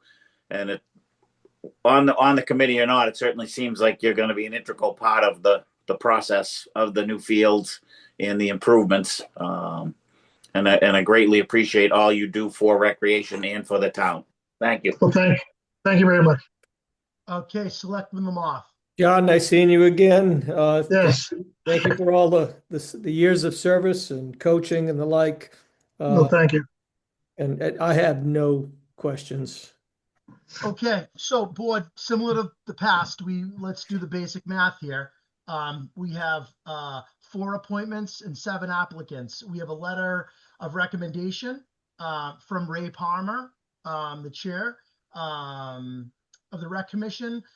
And to paraphrase Ray, and again, we weigh these heavily. We take them into consideration. We are the appointing authority, obviously. We don't have to go by the recommendation of the chair, but of course we weigh it heavily, and a lot of times we do, but sometimes we don't. So with that being said, Ray's recommendation was the following members, and it was Jane D'Amico, John Jackson, Chris McKenna, Adam Moon. And let me go through my notes. I know there's a few, hold on one second. I'm just trying to go through my notes here. And one of the appointments is, that's what I was looking for. I believe one of the appointments is a 1 year, correct? If I'm not mistaken, Mike King? That is correct. The bylaw requires that they be staggered, and there's 9 members on the commission, so there should be no more than 3 terms expiring in the same year. All right, so one of these is going to be a 1 year, and the rest are going to be 3 year, correct? That is correct. Okay, so let's deliberate, board. Again, we're not making formal motions. Let's just get some ideas out there. What's the will of the board? We have the recommendation from the chairman. We've listened to fantastic candidates. All of them are highly qualified. I like them all. To be honest, unfortunately, we can only pick, 4. So we'll start things out. Yep, go ahead. Yep. So like our previous appointments, again, I think we've got very qualified candidates. I think it'd be difficult to pick. However, I would probably lean on the recommendation from the chairman, Ray Palmer. I appreciate that. Anyone else have any comments that you want to talk about? Does anyone have an opinion? Yeah, Mr. Chair, you've got, with 7. Hold on one sec. Who did Bill and then Michelle? So we'll go Bill and then Michelle. Then go ahead, Roy. Bill. Yep. And then Ray. Yep. I don't know if he's making fun of me. I don't know. Go ahead, Bill. Sorry. Go right ahead. All right. So, my opinion is that the recreation board runs very, very smoothly as it is currently. They do wonderful work. They're all very, very dedicated to the recreation and to the town. And I just think we have a very, very difficult decision to make. And I want to lay that on all y'all's heads. That's it. All right, thank you. I think Selectwoman Rouse wanted to say something. Yeah, thank you, Mr. Chair. Refresh my memory. I know it's been a long night. We've been sitting here for quite a few hours. Mark Cuddy was not able to make it, to make it, and then was not Mark able Cuddy to was make not able to make it? No. Correct. Yeah. Okay. Just one reflection. How fortunate are we to have all of these so well-experienced individuals put their hat in the ring for the recreation. I couldn't be more pleased to see all the interest and years of experience and dedication to recreation in our town. It certainly makes Wrentham unique and special. And this is not certainly an easy choice. And I know that there are other groups within recreation that, for those unselected, that could probably benefit from participation. Friends of Wrentham, I think, is one group that Lynn Adams is getting involved with to raise money for recreation. So I think there's other opportunities there, if not on this commission. No further comments at this point. Okay, so let's go ahead. Let's make some. Does someone want to make a formal? I don't know. Roy, did you speak? Sorry, I'm sorry, Roy. Go ahead. Well, I'm not much on diversity, but I am, big on succession. I know when we were speaking with Jane, that topic came up, but I was looking at Jennifer and her background in finance and the way she spoke. I think that might be a good balance in terms of male, female, as well as having some succession plan in there for Jane. So that's my 2 cents. Okay, that's fair. Mr. Chair? Yep. My 2 cents. I totally think that the board in its current state runs very, very well. I work very closely with a couple of the folks on the CPC, and I don't think you have more dedicated people for recreation, and that's just my 2 cents worth. I appreciate that. So you're basically, what you're saying is you go with the you'd go with the recommendation of the chairman. I go with the no, I go with the recommendation of the current 4 incumbents. That's not what. So you're saying that's not what Ray's. No. Okay, so Cuddy, Moon, D'Amico, McKenna. Well, one problem I have is Cuddy's not here tonight. And we stress the importance of if you want to run, we're not rubber stamping anybody, and we really need you to be present. Yeah, I understand that, but I don't. He had sent a letter in. I don't know to what reason, but I understand. Yeah, I mean that's just my 2 cents. Yeah. And we have a bunch of strong candidates before us this evening. I know. Right? And I have a recommendation letter from Ray Palmer, whose opinion I weigh heavily on. So that's my 2. That's kind of where I'm at. Yeah. It's a tough decision.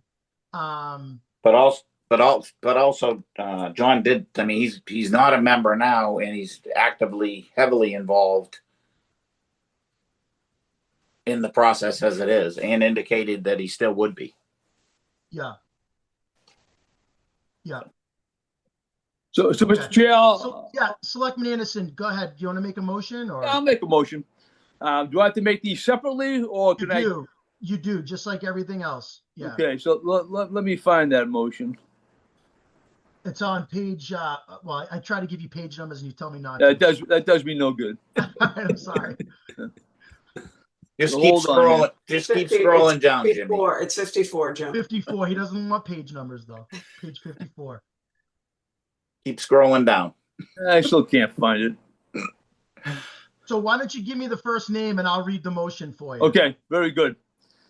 So, Mr. Chairman, with your permission, yep.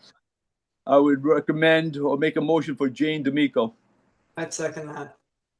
All right, so motion made by Selectman Anderson for Jane D'Amico to appoint Jane D'Amico to the Recreation Commission for a term effective July 1, 26 and expiring on June 30th, 2027, seconded by Selectwoman Rouse. I'm sorry. I'm sorry. I would like to make.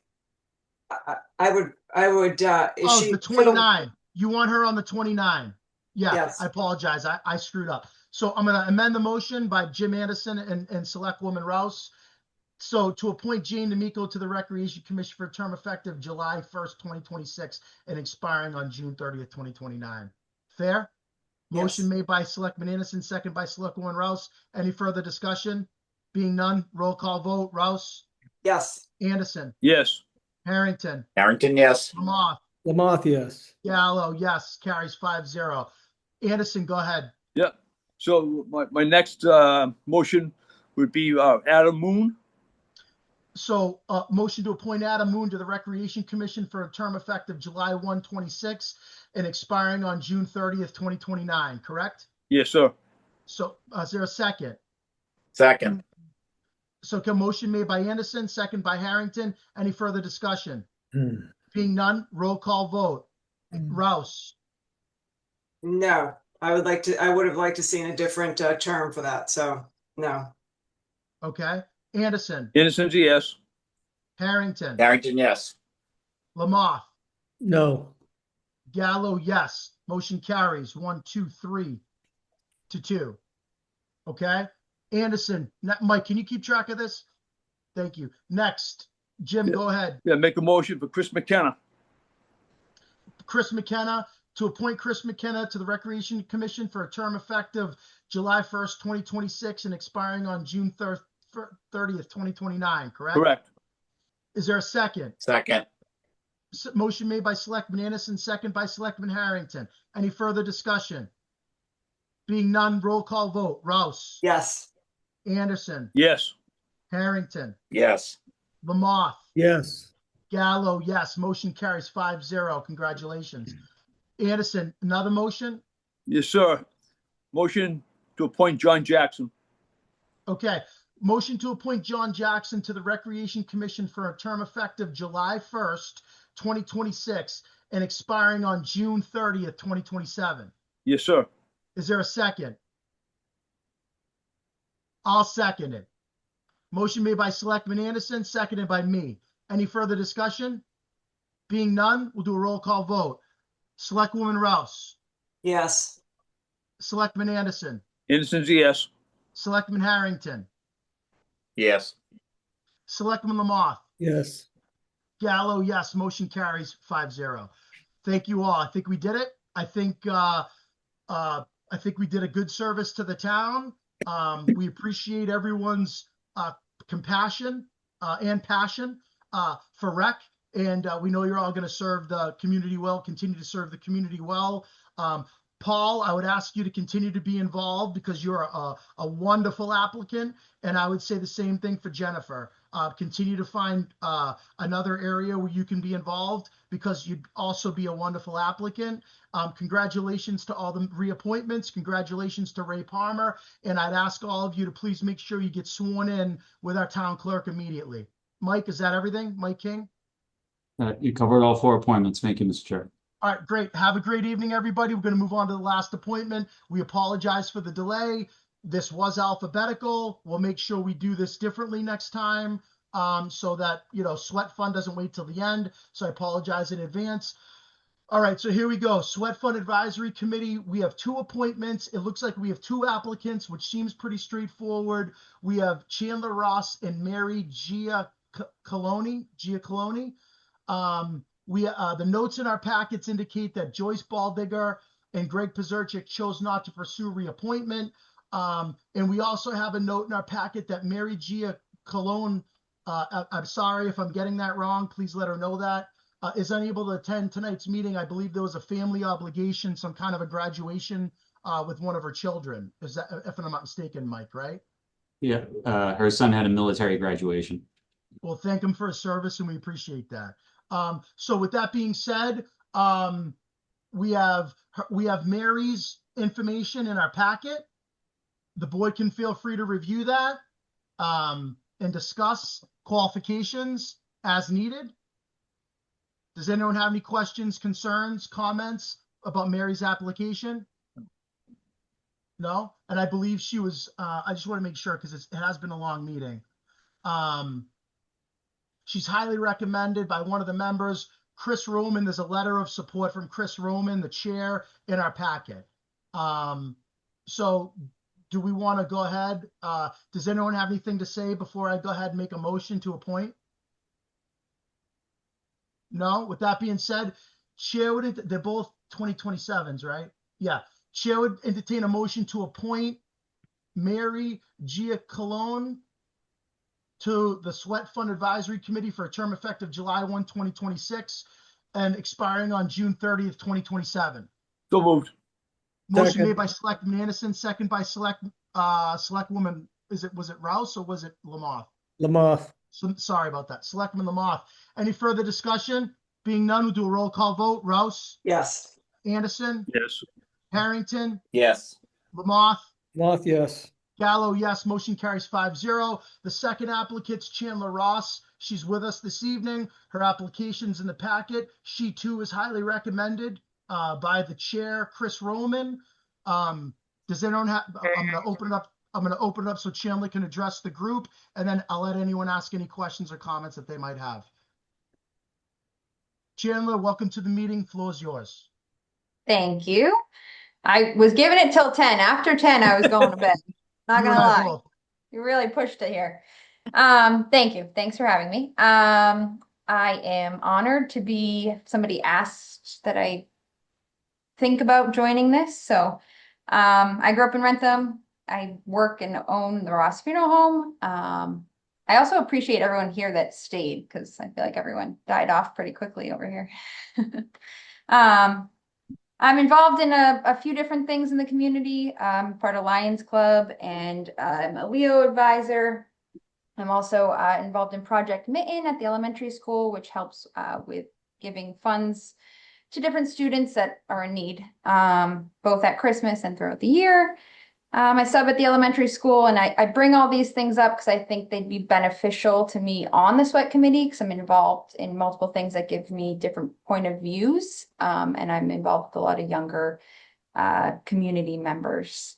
I want to help maintain and preserve Wrentham and the history of Wrentham. And sorry, Richard doesn't sit well. And I just want to help continue to preserve Wrentham and use the funds that are there to continue giving back. So I don't know if that, yeah, it's getting me. I'm really, I'm done. Selectwoman, no, it's fine. Selectwoman Rouse, go right ahead. No, questions or comments? Chandler, thank you for your interest in the SWEAT Fund and for that introduction and summary. Appreciate it. No further questions. Great. I'm sorry it wasn't longer. I just really sure what to say now. Selectman Anderson? Yeah, Mr. Chairman. Listen, everyone knows Chandler, and her father would be so proud that she's getting involved in town politics. So she's got my total support. Excellent. Selectman Harrington. Thank you, Mr. Chair. So Chandler, you forgot FinCom. I'm not in FinCom. That's all Chase. So, don't be there. Sorry. That's okay. I appreciate all you do for the town, and you have my support. Thank you. and Selectman Lamothe. Angela, thank you for taking someone up on their challenge for you to get involved. And I know you do a great job. Thank you. No questions. Fantastic. All right. Chair would entertain a motion to appoint Chandler Ross to the Sweat Fund Advisory Committee for a term effective July 1st, 2026 and expiring on June 30th, 2027. So moved. So moved. Motion made by Selectman Anderson, second by Selectman Harrington. Any further discussion? Being none, we'll do a roll call vote. Gallows, a yes. Lamothe, Yes. Harrington, Harrington, yes. Anderson, Yes. Rouse. Yes. Motion carries 5-0. Please see the town clerk before your next meeting. And thank you for your participation. Oh. All right, let's move on to the next item, which I hope is the last item.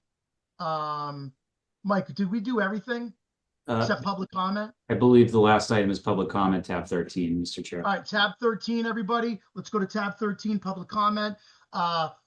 Residents who wish to participate in public comment will be allotted 2 minutes to speak and must state their name and address for the record. At the start of the comment, a timer will be sent via message from Maya Matarazzo. It should be visible on the top screen and alarm will chime when time's up.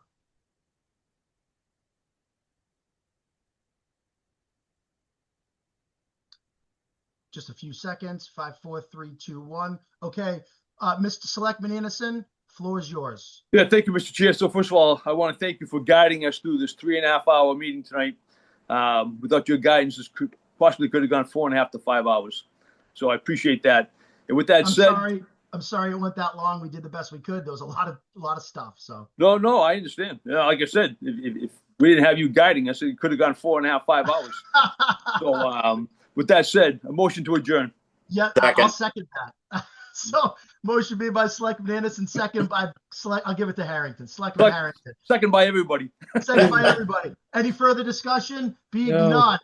Roll call vote. Rouse. Yes. Yes. Anderson. Harrington. Yes. Lamothe. Yes. Gallo, yes. Thank you all for your service. 3.5 hours is a long night. We appreciate you all. Have a great night, everybody. Thank you.